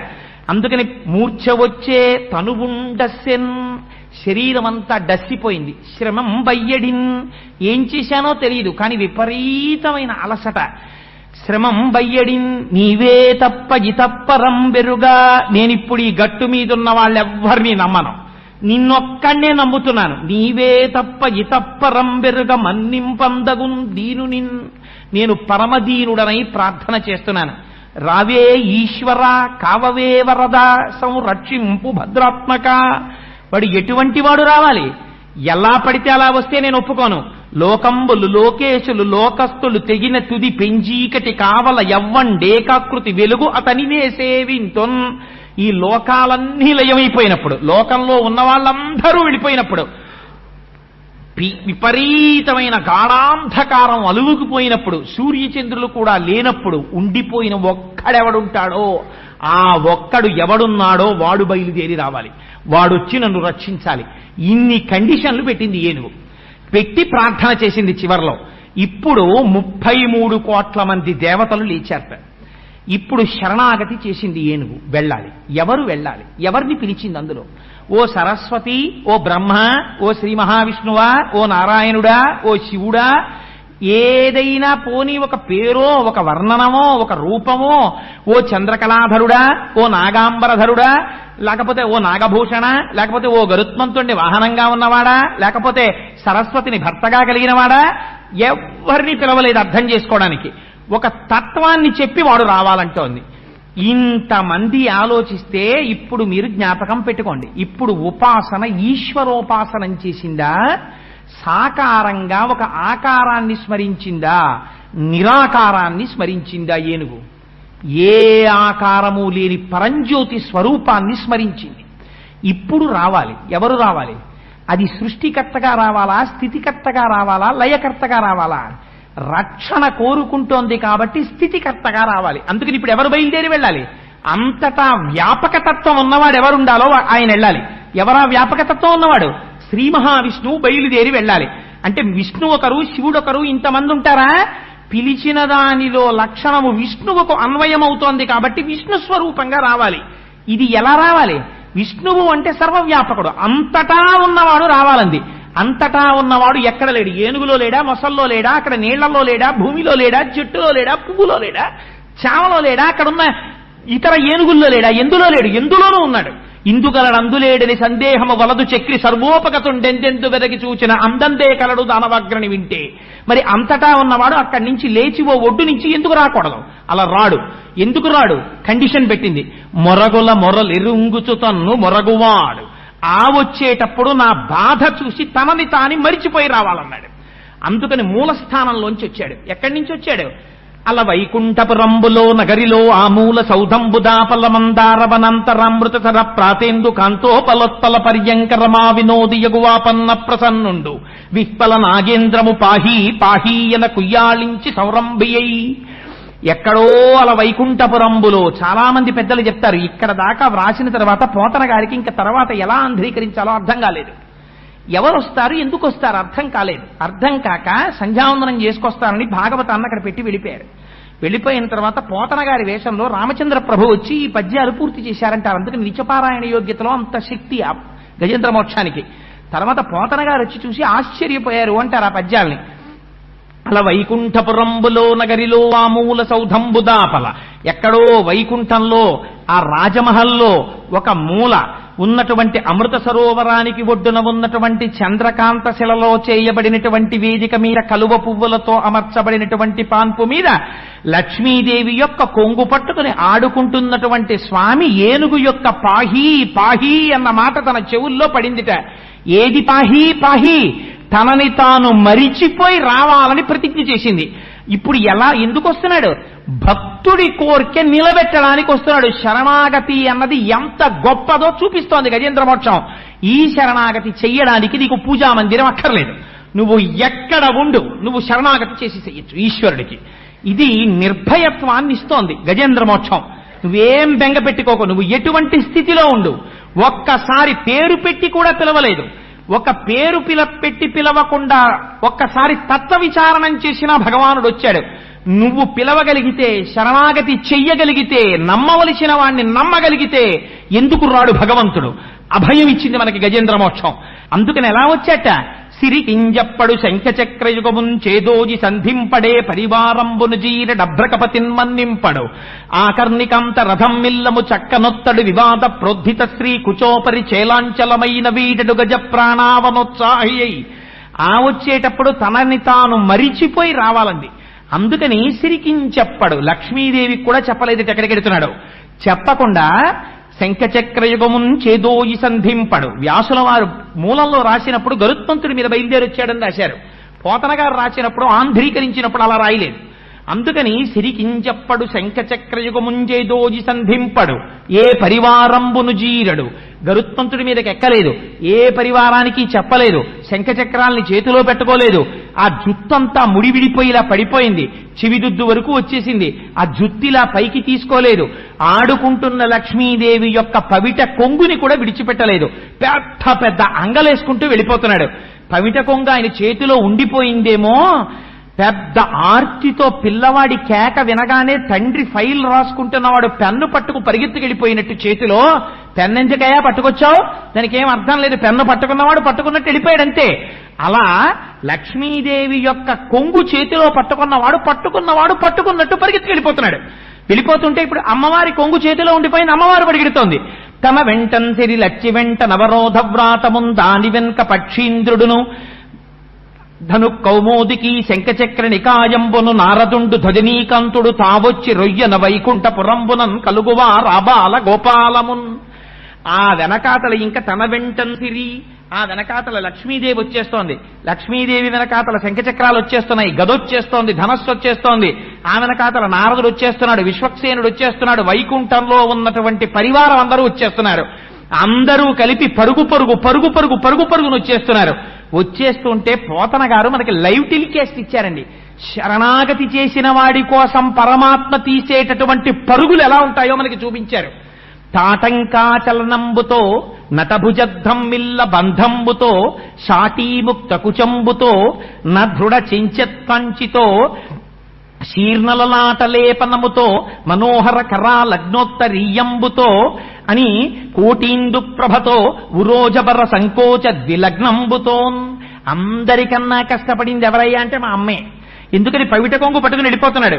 వెళ్ళిపోతుంటేట తాటంకాచలనంబుతో ఆ పమిటిలా పట్టుకుని ఆవిడ పరిగెడుతోంది. పాపం పరిగెడుతుంటే ఈ తాటంకములు ఇలా కదిలిపోతున్నాయిట. తాటంకాచలనంబుతో భుజనటద్ధమ్మిల్ల బంధంబుతో పవిట కొంగు ఇలా పట్టుకుని పరిగెత్తడంలో ఈ భుజాలు రెండు ఇలా ఉన్నాయేమో పైకి, ఈ వేసుకున్నటువంటి ముడి రెండు భుజాల మీద గుద్దుకుంటోందిట, అంత గబగబా నడుస్తోందిట.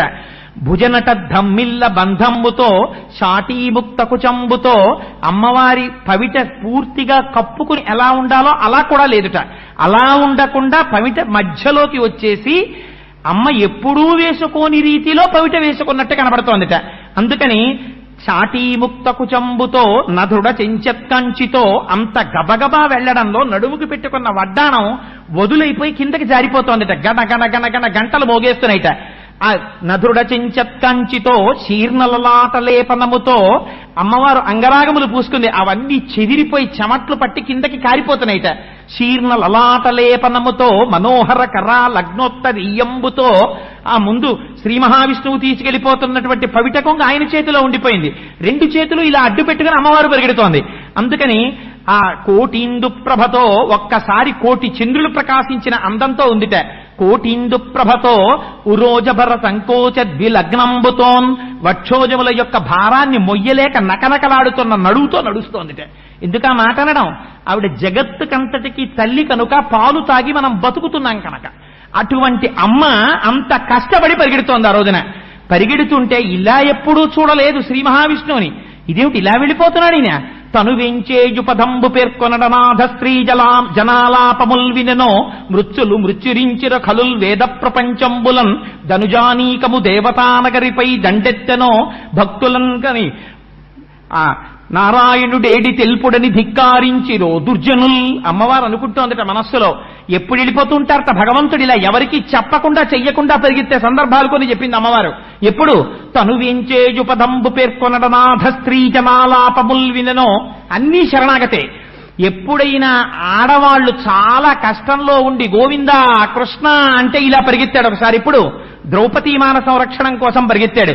అందుకని తను వేంచేయు పదంబు పేర్కొనటనాథ స్త్రీ జనాలాపముల్ విననో మృత్యులు మృత్యురించుల కలుల్ వేద ప్రపంచంబులన్.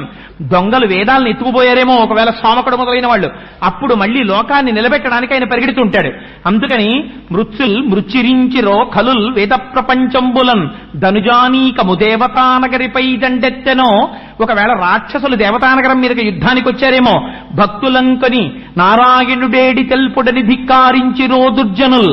చిన్న పిల్లల్ని పట్టుకుని ఎక్కడున్నాడు రా భగవంతుడు చూపమని రాక్షసులైనటువంటి వాళ్ళు నిగ్రహిస్తున్నారేమో. ప్రహ్లాదాదులకు వచ్చినటువంటి కష్టం. అందుకని ఇటువంటప్పుడు స్వామి వెడుతుంటాడు. ఏమో ఏం జరిగిందో అని అమ్మవారు ఆశ్చర్యపోతోందిట. ఈ చుట్టూ ఉన్న పరివారం అందరూ వచ్చి, అమ్మా ఇలా ఎప్పుడూ స్వామి వెళ్ళడం మేము చూడలేదమ్మా, ఎక్కడికెడతాడో అడగడానికే మాకు భయం వేస్తోంది తల్లి, నువ్వెళ్ళడుగమ్మా అంటారు వాళ్ళు. ఏమడుగుతుంది? ఒక పక్క పవిటకం కట్టుకుని వెళ్ళిపోతున్నాడు. ముందుకెడదామంటే అడుగులలో అడుగులు పడిపోయి తడబడి కింద పడిపోతుంది తల్లి. ముందుకెడితే మాట్లాడేలా లేడు స్వామి, చెమటలు పట్టి గబ గబ గబ గబ ఆంగలేసుకుంటూ వెళ్ళిపోతున్నాడు. మధ్యభాలు పడిపోయి ఇంకా మళ్ళీ మధ్యభం రక్షింపబడే వరకు పోతన గారికి అంత ఆర్తితో పడ్డాయి పద్యాలు పోతన గారి దగ్గర. అందుకని అంత తొందరగా వెళ్ళిపోతుంటే అడిగెదనని కడుబడ్డి జను అడిగిన తన మగడు నుడుబడ్డ నిన్నడయ్య డగున్ వెడబెడ్డ సిడ్డి ముడ్డిత డబ్బడ్డ నడ్డుగిడ్డు నడ్డుగిడ్డదు జడ్డిమ నడ్డుగిడ్డునే డలన్. ఆ తడబడిపోయి అడుగులు తడబడిపోతూ ఆయన కాళ్లలో కాళ్లేసుకుంటూ నడవలేక పరిగెత్తుతూ చెమట పడుతూ వెళ్ళిపోతోందిట. అసలు కష్టమంతా ఎవరికొచ్చింది? వెళ్ళిపోతున్నాయని బానే వెళ్ళిపోతున్నాడు. కష్టాలన్నీ పాపం మామకొచ్చాయి. ఎందుకని? నిటలాలకములంట నివురు ఝుంఝుమ్మని ముఖ సరోజము నిండము సురుదేంట్లు నలుల నోపగజిల్క అని ఆ చిలుకలు పెదవిని కొనగడానికి వచ్చేట. సుఖములను తోల చక్షుర్మీనములకు మందాకిని పాఠీన లోకమెగుచు మీన పంక్తులు దాట మేతీగతో రాయ శంపాలతలు మెంట సరణిగట్టు శంపలను గెలువ చక్రవాకంబులు కుచయుగంబును తాకి కొవ్వు చూపు మెలత మెగులు పిరిది మెరుగు దీవయుపోలె జలదువర్ను వెనుక జనెడునప్పుడు అంటారు పోతన గారు. నిటలాలకములంట నివురు ఝుంఝుమ్మని ముఖ సరోజము నిండము సురుదేంట్లు. అమ్మవారు వెళ్ళిపోతుంటే అమ్మవారి ముఖాన్ని చూసి పద్మాననే పద్మవూరు పద్మాక్షి పద్మసంభవే కదా, అమ్మో ఎంత పెద్ద పద్మం వచ్చిందో, ఇందులో ఉన్నటువంటి తేనె తాగుదామని తుమ్మిదలన్నీ వచ్చేసాయిట. వచ్చేస్తే అమ్మవారి చూసి, ఓరి మీ మిహమిచ్చ పద్మం కాదే, నేను లక్ష్మీదేవినే, పొండేని పాపం ఓ పవిటకం ఇలా పట్టుకుని ఓ చేత్తో తుమ్మిదల్ని తోసుకుందిట. నిటలాలకములంట నివురు ఝుంఝుమ్మ నిముఖ సరోజము నిండము సురుదేంట్లు అని ఆ తుమ్మెదల్ని పక్కకి తోసేస్తే అక్కడ ఉన్నటువంటి చిలుకలు వచ్చి అమ్మవారి కింది పెరివిని చూసి ఇదేదో బాగా ముగ్గిన దొండపండు దీన్ని కొరుకుదామని చిలుకలు వచ్చేయట. ఆ చిలుకల్ని పక్కకి తోసేసిందట. అయ్యో ఇది దొండపండు కాదే నా పెరిమే అని. సుఖములనుతో ఒక చక్రవాకంబులు కుజయుగంబును తాకి కొవ్వు సూపు అని ఇంకొంచెం ముందుకెళ్లేటప్పటికీ అమ్మవారి కళ్ళు చూసేయట. చూసి అబ్బో, అమ్మవారికి మీనాక్షి అని పేరు కదా, చిన్న చిన్న చేప పిల్లల్లా ఉంటాయి ఆ కళ్ళు. చిన్న చిన్న చేప పిల్లలు భలే ఉన్నాయి, ఈ చేపల్ని మింగేద్దామని మందాకిని పాఠీన లోకమెగుచు ఆకాశగంగలోంచి పెద్ద పెద్ద చేపలు వచ్చేటి కళ్ళు తినేద్దామని. అయ్యో అయ్యో ఇవి చేపలు కావే, నా కళ్ళని అమ్మవారి చేపల్ని తోసేసిందిట. ఇంకొంచెం ముందుకెళ్ళిందిట. అమ్మవారి శరీరం అంతా మెరుపు తీగలా ఉంటుంది కదా, అమ్మో మెరుపులు వెళ్ళిపోతున్నాయి, దేవేంద్రుడు వర్షం పడమని ఆజ్ఞాపించాడులా ఉందనుకుని మెరుపులన్నీ వచ్చేసాయిట. వచ్చేస్తే అమ్మవారు చూసి, అయ్యో అయ్యో నేను నా లక్ష్మీదేవినే, మెరుపు కాదు పక్కకు పోండని మెరుపుల్ని తోచేసిందిట. అమ్మవారి వక్షోజాల్ని చూసి చక్రవాక పక్షులు అనుకుని వచ్చి గుద్దుకున్నాయిట. చక్రవాకంబులు కుచయుగంబును తాపి కొవ్వు సూపు మెలత మొగిలి పిరిది మెరుగుతీ వయుపోలె జలదువర్ను వెనుక జనెడునప్పుడు నీలతోజత మధ్యస్థ విద్యుల్లేకే భువాస్వర అంటాం కదా. అలా స్వామి వెనకాతల వెళ్ళిపోయేటప్పుడు అమ్మవారు అన్ని కష్టాలు పడి అయ్యతో కలిసి ముందుకెళ్ళిందిట. ఇంత వెళ్ళిపోతుంటే తెల్లబోయిన వాళ్ళు ఎవరో తెలుసా అండి? ఎవరి పనుల్లో వాళ్ళు ఉన్నారు, అన్ని లోకాల్లో వాళ్ళును. ఒక్కసారి ఎందుకో ఇలా ఆకాశంలోకి చూశారు. ఉపన్యాసం అయిపోయిన తర్వాత మనందరం బయటికి వెళ్ళేటప్పటికీ ఓ పట్టు పీతాంబరం కట్టుకుని శ్రీ మహావిష్ణువు వెనకాతల తెల్లచీర కట్టుకుని లక్ష్మీదేవి శంఖం చక్రం అన్ని వెళ్ళిపోతున్నాయి అనుకోండి, మనం ఏమనుకుంటాం? ఒక్కొక్కటి చెప్తాడు. పోతన గారు కూడా అంతే లైవ్ టెలికాస్ట్ ఇచ్చారు. చను దించన్ ఘనుడల్లవాడే హరి పజ్జంగంటి రే లక్ష్మి శంఖ నినాదమ్మదే చక్రమల్లదే భుజంగధ్వంసియున్వాడే క్రన్నన నేతించ నటంచు నమో నారాయణాయేతి నిస్వనులై మృక్రిమింట హస్తి దురవస్థావ క్రికిన్. ఒక్కొక్కళ్ళు చూశారట. అయ్యయ్యో చూశారా? చను దించన్ ఘనుడల్లవాడే హరి అరిగరిగరిగో స్వామిని చూడండి ఎంత అందంగా ఉన్నారో. జలధరదేహు నాజాను చతుర్బాహు సరసీ అసుత్ర కంకణ కేయూర శ్రీవత్సలంచనంచిత విహారు మరుకుండల ప్రభాజిత కుంతలలాటు వైఢూర్య మణిక నవర కిరీటు. అటువంటి స్వామి ముందెళ్ళిపోతున్నారు పట్టు పీతాంబరం కట్టుకుని, మెడలో కౌస్తుభమాల వేసుకుని, అవన్నీ ఆ వైజయంతిమాల వేసుకుని కౌస్తుభ వజ్రంతో ముందు స్వామి పెడుతున్నారు. చూడండి చూడండి అన్నారు. ఈ పక్కన ఉన్న వాళ్ళు ఉన్నారు, పజ్జంగంటిరే లక్ష్మి, అదిగోరా వెనకాల లక్ష్మీదేవి పెడుతోని చూడండి చూడండి అన్నారు. పజ్జంగంటిరే లక్ష్మి శంఖనినాదమ్మలే. వీళ్ళిలా నిలబడిపోయారా, ఆ ప్రొసెషన్ వెళ్ళిపోతోంది. వెళ్ళిపోతున్నప్పుడు చూస్తున్నవాడు ఏమంటాడు, అదిగో అచ్చుసారా అచ్చుసారా అంటాడు. శంఖ నినాదమ్మదే, స్వామివారి చేతిలో శంఖం వెళ్ళిపోతోంది. చక్రమల్లదే, అదిగో సుదర్శనం వెళ్ళిపోతోంది. చక్రమల్లదే భుజంగధ్వంసియున్వాడే, అడిగో గరుత్మంతుడు ఒక్కడు వెనకాలెడుతున్నాడు. ఇవాళ స్వామి నడిచి వెళ్ళిపోతున్నారు. భుజంగధ్వంసియున్వాడే క్రమ్మన నేటెంచ నటంచు వేల్పులు నమో నారాయణాయేటి నిష్పనులై మ్రొక్కిరి మెంట హస్తి దురవస్థావక్రికిన్. అడిగోరా వెళ్ళిపోతున్నాడు, ఏనుగుని రక్షించడానికి ఎంత తనని తాను మరిచిపోయి పరిగెడుతున్నాడో చూడండి రా స్వామి అని నమో నారాయణాయేతి, స్వామి నమో నారాయణ నమస్కారాలు చేస్తున్నారట. గబ గబ గబ గబ వెళ్ళిపోయాడు తండ్రి. వెళ్ళిపోయి ఒక్కసారి ఆ ఏనుగుని చూశాడు. ఆ మొసలి యొక్క నోటిలో కర్ర కర్ర కర్ర కర్ర నవిలేస్తోంది కాల్ని. అంతిమ శ్వాసతో కన్నుల వెంట నీరు కారిపోతుండగా నిలబడున్నాడు. వెంటనే ఒక్కసారి తన సుదర్శనానికి ఆజ్ఞ ఇచ్చాడు. ఆ చక్రం వెళ్ళింది, పెద్ద చప్పుడు చేసుకుంటూ నీటిలో దిగింది. ఆ మొసలి యొక్క కుత్తుకని కత్తిరించేసింది.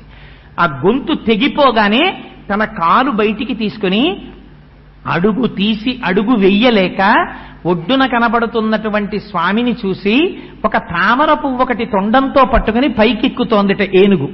ఎక్కుతుంటే పోతనగారన్నారు, మకరమొకటి రవిసొచ్చను మకరము మరి ఒకటి ధనదు మాటునడాగెన్ మకరాలయమున తిరిగెడు మకరంబులు కూర్మ రాసి మరుగున కరిగెన్.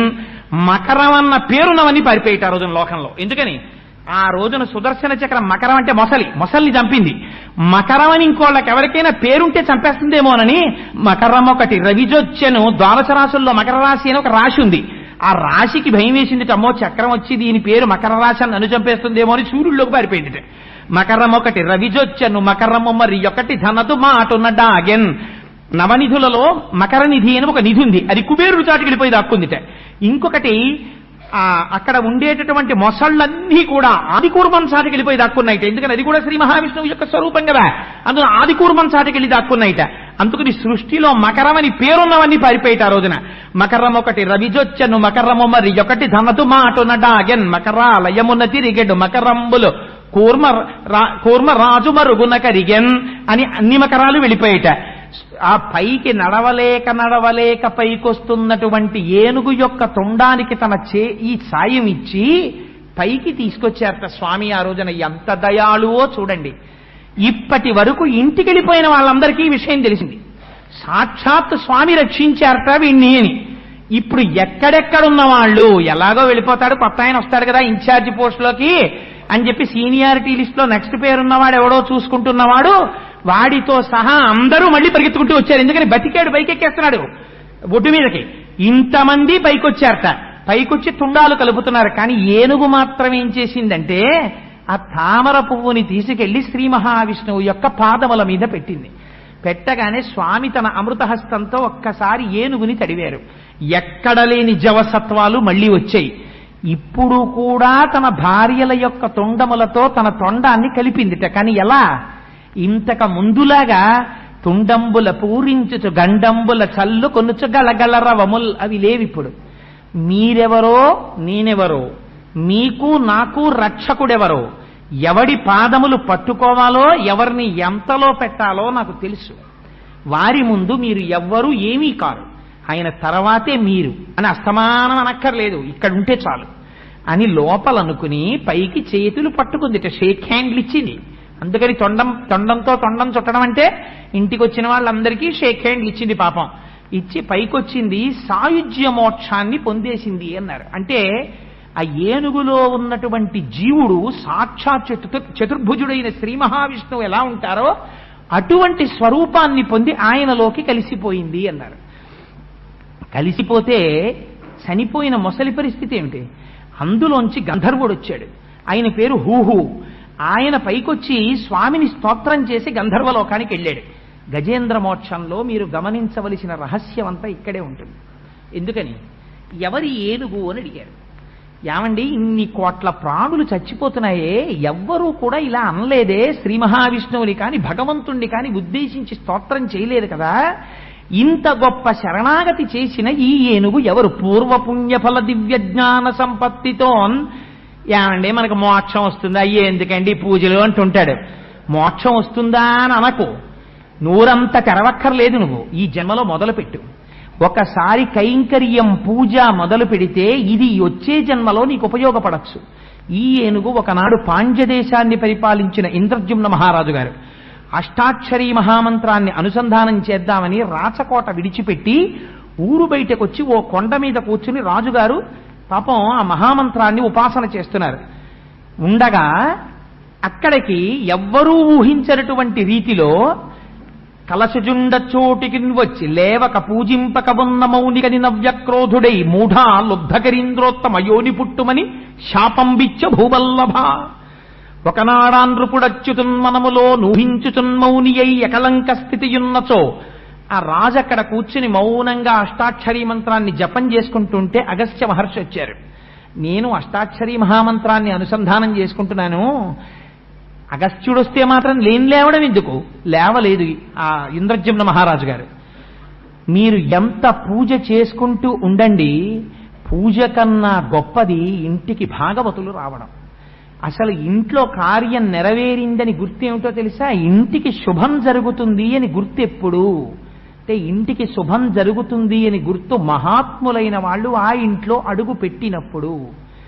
ఊరక రారు మహాత్ములు వారధముల ఇండ్ల కడకుబొచ్చుటలెల్లన్ కారణము మంగళములకు నీవొచ్చుట శుభము మాకు నిజము మహాత్మా.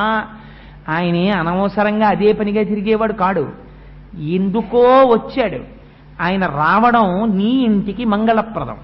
ఆ వచ్చినటువంటి వాడు శూన్య హృదయంతో అవమానింపబడి సత్కరింపబడక వెళ్ళిపోయాడనుకోండి, అందువల్ల ఈశ్వరుడికి అపారమైన ఆగ్రహం కలుగుతుంది. దానివల్ల వాడు పొందేటటువంటి విపత్తు అంతా ఇంతా కాదు. అందుకని రక్షించాలనుకున్నాడు అగస్త్యుడు. నేను వచ్చాను. అగస్త్యుడంటే సామాన్యుడు కాడు, మహానుభావుడు. అటువంటి అగస్త్య మహర్షి వస్తే లేవలేదు ఇంద్రద్యుమ్న మహారాజు గారు. అష్టాక్షరీ మంత్రం చేసుకుంటున్నాను అనుకున్నాడు. లేవకపోయినటువంటి కారణం చేత కాళ్ళకి నీళ్ళిచ్చి తాగమని కాస్త ఆచమనీయం ఇవ్వకపోయినటువంటి పాపానికి రాబోవు జన్మలలో అనుభవించవలసినటువంటి పాప ఫలితాన్ని ఊహించి ఉద్ధరించడం కోసమని అనుగ్రహించాడు. అది శాపం అంటే. ఎన్ని కోట్ల జన్మలో ప్రవర్తించావు కాబట్టి ఏనుగు యోనిలో జన్మించు అన్నాడు. అందుకని ఏనుగు యొక్క లక్షణాలు వచ్చాయి. పృథుశక్తిన్, భూమిని పట్టుకుని ఉండడం అంటే సంసారంలో మగ్నుడై ఉండడం. అన్ని ప్రాణుల కన్నా తక్కువ ఎగిరేది ఏనుగు. ఏనుగు ఎక్కువ ఎగరలేదు, ఎందుకంటే తన ఒంటి బరువే తనకి అడ్డొస్తుంది. అలా మనం ఈశ్వరుడి వైపుకి ఉన్ముఖం కాలేం, ఎందుకని లోపల సంసారం అనే బరువు మనకు ఉండిపోయింది. అందుకని మనకదే చెప్తున్నారు. అందుకని భాగవతారాధనము చేయనటువంటి పాపము చేత ఈ జన్మలో ఏనుగు యోని ఎందు పుట్టాడు. కానీ గత జన్మలో పుణ్యం ఉంది, స్వామిని ఆరాధించిన పుణ్యం. ఆ పుణ్యం ఎప్పుడెక్కడికి వచ్చింది? ఖచ్చితంగా ఊపిరి ఆగిపోయేటటువంటి సమయంలో ఈ పుణ్యం పనికొచ్చి ఈశ్వరనామం చెప్పించింది. అందుకని ఈ జన్మలో నువ్వు చేసుకున్న పుణ్యం వచ్చే జన్మలో నిన్ను కాపాడవచ్చు, అప్పుడు రావచ్చు మోక్షం, చెప్పలేం. అందుకని మోక్షం వస్తుందా అండి అని ఇంత నోరు తెరిచి ఏమీ చేయడం మానేస్తే పుడుతూనే ఉంటావు. 10,00,000 కోట్ల కరణీనాథుండమయ్యుండి 10 లక్షల కోట్ల ఏనుగులకి భర్త అయి ఉంటాడండి ఎవడైనా? అంటే ఎన్ని కోట్ల జన్మలెత్తావో అని దాని అర్థం. ఇప్పుడంటే కోటేశ్వరరావు, ఇప్పుడంటే భార్య ఒక ఆవిడే. ఇంతకు ముందు ఈ ఉపాధిలో ఉన్న జీవుడు ఏ శరీరంలోంచి వచ్చాడో, ఒకనాడు నేను ఒక కుక్కనై ఉండుండొచ్చు, అప్పుడు నాకు ఒక ఆడకుక్క నా భార్య అయి ఉండొచ్చు, నేను ఒక పందినై ఉండొచ్చు, ఒక ఆడపంది నా భార్య అయి ఉండొచ్చు. ఎన్ని జన్మలెత్తాను? ఇప్పటికి ఈ జన్మలో మనుష్య జన్మనెత్తాను. అలా చూసుకున్నప్పుడు నా జన్మలన్నిటికీ భార్యలున్నారు. ఎన్ని కోట్ల మంది భార్యలకి నేను భర్తను? ఎవరు? లోపలున్న జీవుడు. ఇది ఏనుగు యొక్క కథ అంటే. ఇప్పుడు ఎవరికి లేరు భార్యలు, ఎవరికి లేరు భర్తలు. అందుకని అందరూ ఈ స్థితిని పొందిన వారే. శరణాగతి నిన్ను ఆ స్థాయికి తీసుకెళ్లగలదు. ఆ శరణాగతికి నువ్వు ఇప్పుడే ఈశ్వరార్చన యందు నిపుణుడవై ఉండాలి. నామని చెప్పుకో, ఒక్కసారి ఆయన స్తోత్రం చేశావా ఆయన ప్రీతి పొందేస్తాడు. నువ్వేమిస్తావు భగవంతుడికి? నువ్వేమిస్తాననకు. ఆయన నామం ప్రీతితో చెప్పుకుంటుండు. ఆయనే నీకు రక్షకుడై కాపాడతాడు. ఇది మనకి నేర్పింది. మరి ఒకే శ్రీ మహావిష్ణువు చక్రప్రయోగం చేశారు, ఆ మొసలి సంహరింపబడింది. మొసలికి మోక్షం వచ్చిందా? రాలేదు. కారణం ఏమిటి? గత జన్మలో మొసలి యొక్క స్థితి వేరు. ఎందుకని? ఆయన హూహూ అన్న గంధర్వుడు. ఆయన నీటిలో నిలబడి స్నానం చేస్తున్నాడు. చుట్టూ అప్సర స్త్రీలను పెట్టుకుని ఉన్నాడు. వాళ్లతో క్రీడిస్తూ స్నానం చేస్తున్నాడు. స్నానం చేస్తూ ఉండగా అక్కడికి దేవల మహర్షి అనబడేటటువంటి మహర్షి వచ్చారు. ఆయన కూడా స్నానం చేస్తున్నారు. స్నానం చేస్తున్నప్పుడు మహాత్ముల్ని వెటకారమాడడం, మహాత్ముల్ని చిన్నచూపు చూడడం అదొక గొప్ప విషయం అనుకుంటారు.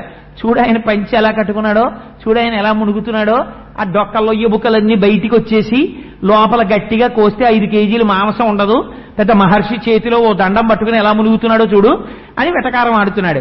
వీళ్ళందరూ నవ్వుతున్నారు. వీళ్ళని బాగా నవ్వించాలనుకున్నాడు. మదోన్మత్తుడయ్యాడు. నీట మునిగి ఆయన కంట పనకుండా ఆయన దగ్గరికి వెళ్ళి ఆయన కాళ్ళు పట్టుకు లాగేశాడు. ఆయన నీటిలో పడిపోయారు. పడిపోయి పైకి లేచారు. అరేరే, నా కాళ్ళు పట్టుకు లాగి నేను నీటిలో పడిపోతే నీ చుట్టూ ఉన్న స్త్రీలు చూసి నవ్వారని ఇంత దుర్మార్గమైన పని చేశావు. నీ సరదా తీరడానికి నీటి లోపలే ఉండి కాళ్ళు పట్టుకోవడమే ప్రయోజనంగా కలిగిన మొసలి జన్మ ఎత్తెదవుగాక అని శపించాడు. మొసలికున్న దౌర్భాగ్యం ప్రపంచంలో ఏమిటో తెలుసా అండి? మొసలికొక్కదానికే వాసపుణ్యం ఉండదు. అది త్రివేణీ సంగమంలో ఉండనివ్వండి. త్రివేణీ సంగమంలో బతికున్న నాళ్లు మొసలి ఉండనివ్వండి. దానికి స్నానం చేసిన ఫలితం దాని ఖాతాలో వేరు.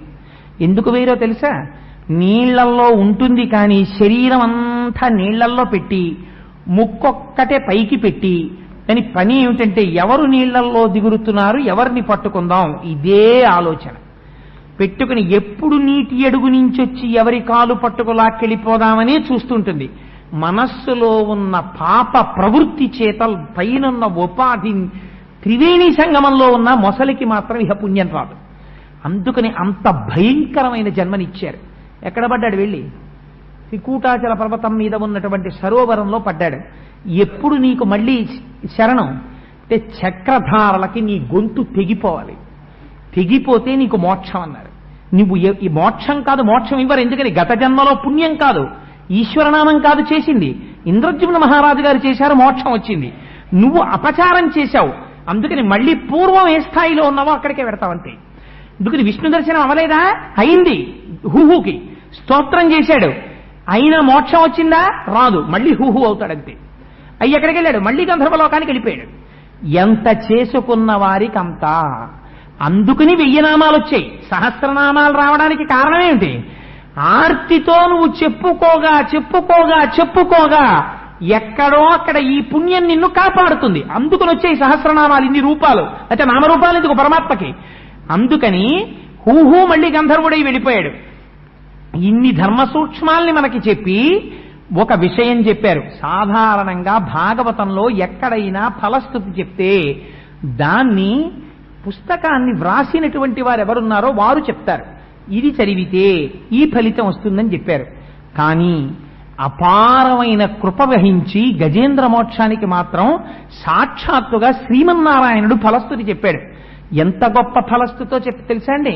నరనాథ నీకును నాచేత వివరింపబడిన గజరాజ మోక్షణ కథ విను వారికి యశములిచ్చును దురితాపహంబు దుస్వప్ననాశంబు దుఃఖ సంహారంబు ప్రొద్దున మేల్గాంచి పూత వృత్తి నిత్యంబు పటించు నిర్మలాత్మకులైన విప్రులకు బహు విభవమమరు మోక్షమరచేతి దయ్యుండు ముదము చేరుననుచు విష్ణుండు ప్రీతుడై ఆనతిచ్చే. సాక్షాత్తుగా శ్రీ మహావిష్ణువే ఫలస్థుతి చెప్పారు. ఏమని? ఎక్కడైతే ఈ గజేంద్ర మోక్ష కథని చెప్పుకుంటున్నారో వింటున్నారో అక్కడ దుస్వప్నముల యొక్క ఫలితములన్నీ పోతాయి, దురితములన్నీ ఉపశాంతిని పొందుతాయి. గ్రహముల వల్ల వస్తున్న భయంకరమైనటువంటి ఫలితములుంటే ఆ ఫలితములు ఉపశాంతిని పొందుతాయి. ఎవరెవరు నిద్ర తెలివి రాగానే కన్ను రెప్ప విప్పకుండా ఒక్కసారి ఆ సరోవరాన్ని తలుచుకుని, సరోవరంలో ఏనుగుని, అక్కడ ఉన్న చెట్లని తలుచుకుని, ఏనుగు చేసినటువంటి ప్రార్థన, ఇందాక సంస్కృతంలో చెప్పింది ఉందే, తస్మై నమః పరేశాయ బ్రహ్మణేనంత శక్తయే, అది కాని అనువాద పద్యాలు కాని, ఈ పద్యాల్ని చదువుకుని శ్రీ మహావిష్ణువుని, ఏనుగుని, మొసల్ని తలుచుకుని ఒక్క నిమిషం గిర్రను తలుచుకుని కన్ను విప్పుతారో, అది ఎవరికైనా అలవాటైతే శ్రీ మహావిష్ణువు వరం ఇచ్చారు. అలా ఎవరు చేస్తారో వాళ్ళకి అంచెమునందు ఏ బాధ లేకుండా, కాలుడు మొసలయ్యొచ్చి పట్టుకోవడం, ప్రజ్వరుడు రావడం, సంధిబంధములు విడిపోవడం, ఇటువంటి బాధ లేకుండా అనాయాసంగా దోసపండు ముచిక నుంచి విడివిడిపోయినట్టు శరీరము నుంచి జీవుడు విడివడి, నేను వచ్చి చెయ్యి ఇచ్చి సింహాసనం ఎక్కించి తీసుకెళ్లి నా లోకంలో నాలో కలుపుకుంటాను అని వరం ఇచ్చారు. ఇహమునందు అన్ని కోరికలు తీరుతాయి, పిల్లలు బాగుంటారు, దుస్వప్నములు ఉపశాంతి పొందుతాయి, ఐశ్వర్యం పొందుతారు, సంపదని పొందుతారు. అందున బ్రాహ్మణ జన్మనెత్తినటువంటి వాడు గజేంద్ర మోక్షాన్ని నిత్యపారాయణం చెయ్యాలి. అందుకని విప్రులకు బహువిభవమరు, సంపదలు కల్గు, పీడలు శాంతి పొందు, సుఖము సిద్ధించు, వర్ధిల్లు శోభనములు. ఇంట్లో శుభాల మీద శుభాలు, శుభాల మీద శుభాలు జరుగుతాయి. ఎందుకని? అద్భుతమైనటువంటి నిరంజన నిరామయ నిరాకార స్తోత్రం ఇందులో ఉంది. అటువంటి పరబ్రహ్మ స్తోత్రం ఉంది కాబట్టి ఎక్కడ గజేంద్ర మోక్ష నిత్యపారాయణ జరుగుతుందో అక్కడ అటువంటి ఫలితం వస్తుంది. గజేంద్ర మోక్షం చెప్పించడం వల్ల శరీరమును విడిచిపెట్టినటువంటి వాళ్ళు ఎవరున్నారో వారు పరమాత్మలోకి ప్రవేశిస్తారు. ఎందుకని? గజేంద్ర మోక్షానికి ఆ శక్తి ఉంది కనుక, సాక్షాత్తు శ్రీమన్నారాయణుడు అటువంటి వరాన్ని ఇచ్చాడు కనుక. మహానుభావుడు మృత్యుంజయరావు గారికి ఎందుకు వచ్చిందో ఆలోచన, ఒక భర్త భార్యకి చెయ్యగలిగిన మహోపకారం ఇంతకన్నా ఏముంటుంది? తనకి ధర్మపత్నిగా ఉండి చాలా కాలం తనతో కలిసి జీవితాన్ని గడిపి తనకి సత్సంతానాన్నిచ్చి 5వ తనంతో తన చేతుల మీద వెళ్ళిపోయినటువంటి భార్య ఏ ఉపద్రవం లేకుండా, మళ్లీ ఇంకొక శరీరాన్ని పొందవలసిన అవసరం లేకుండా ఆవిడ ఈశ్వరుడిలోకి ప్రవేశించడానికి ఆవిడ పేరు మీద గజేంద్ర మోక్ష కథా కాలక్షేపం ఇక్కడ జరగాలి అని వారు నిర్ణయించుకున్నారు. ఇది ఈశ్వర ప్రచోదనం. లేకపోతే ఇంకో కార్యక్రమం పెట్టుకోకూడదా? ఆ కార్యక్రమం వెళ్ళిపోయినటువంటి జీవుణ్ణి ఆత్మలోకి కలపలేదు. కలపగలిగినటువంటి శబ్దశక్తి కలిగినది ఒక్క గజేంద్ర మోక్షమే. అందుకని వారు అడిగారు, అంతకన్నా నా జన్మకి ధన్యమే ఉంటుంది? ఒక మహాపురుషుడికి, అటువంటి సత్సాంప్రదాయం కలిగినటువంటి వ్యక్తికి నా కంఠం ఉపయోగపడగలిగితే, అటువంటి వారి యొక్క ఆత్మకి ఉద్ధరించడానికి నా కంఠములోంచి వచ్చే శబ్దం ఉపయోగపడగలిగితే నా జన్మ ధన్యమవుతుంది. 4 మాటలు ఈశ్వరుడి స్తోత్రంగా చెప్పుకోవచ్చని వచ్చాను తప్ప నాకేదో వచ్చనో మీకు రాదనో, నేను చెప్పగలిగిన వాళ్లనో, మీరు నా దగ్గర నేర్చుకోవలసిన వాళ్లనో చెప్పిన వాడను కాను అని పునః విజ్ఞాపన చేస్తూ, మంగళాశాసన పరై మదాచార్య పురోగమై సర్వైశ్చ పూర్వైరాచార్యై సత్కృతాయాస్తు మంగళం. మంగళం కోసలేంద్రాయ మహనీయ గుణాత్మనే చక్రవర్తి తనూజాయ సర్వభౌమాయ మంగళం. ఉమాకాంతాయ కాంతాయ కామితార్థప్రదాయినే శ్రీగిరీశాయ దేవాయ మలినాథాయ మంగళం. కరచరణ కృతం వా కర్మ వాక్కాయజం వా శ్రవణనైనజం వా మానసం వాపరాధం విహితం వా సర్వమేత్తక్షమస్వ. శివ శివ కరుణాబ్ధే శ్రీ మహాదేవ శంభో. సర్వం శ్రీ ఉమామహేశ్వర పరబ్రహ్మార్పణమస్తు. స్వస్తి.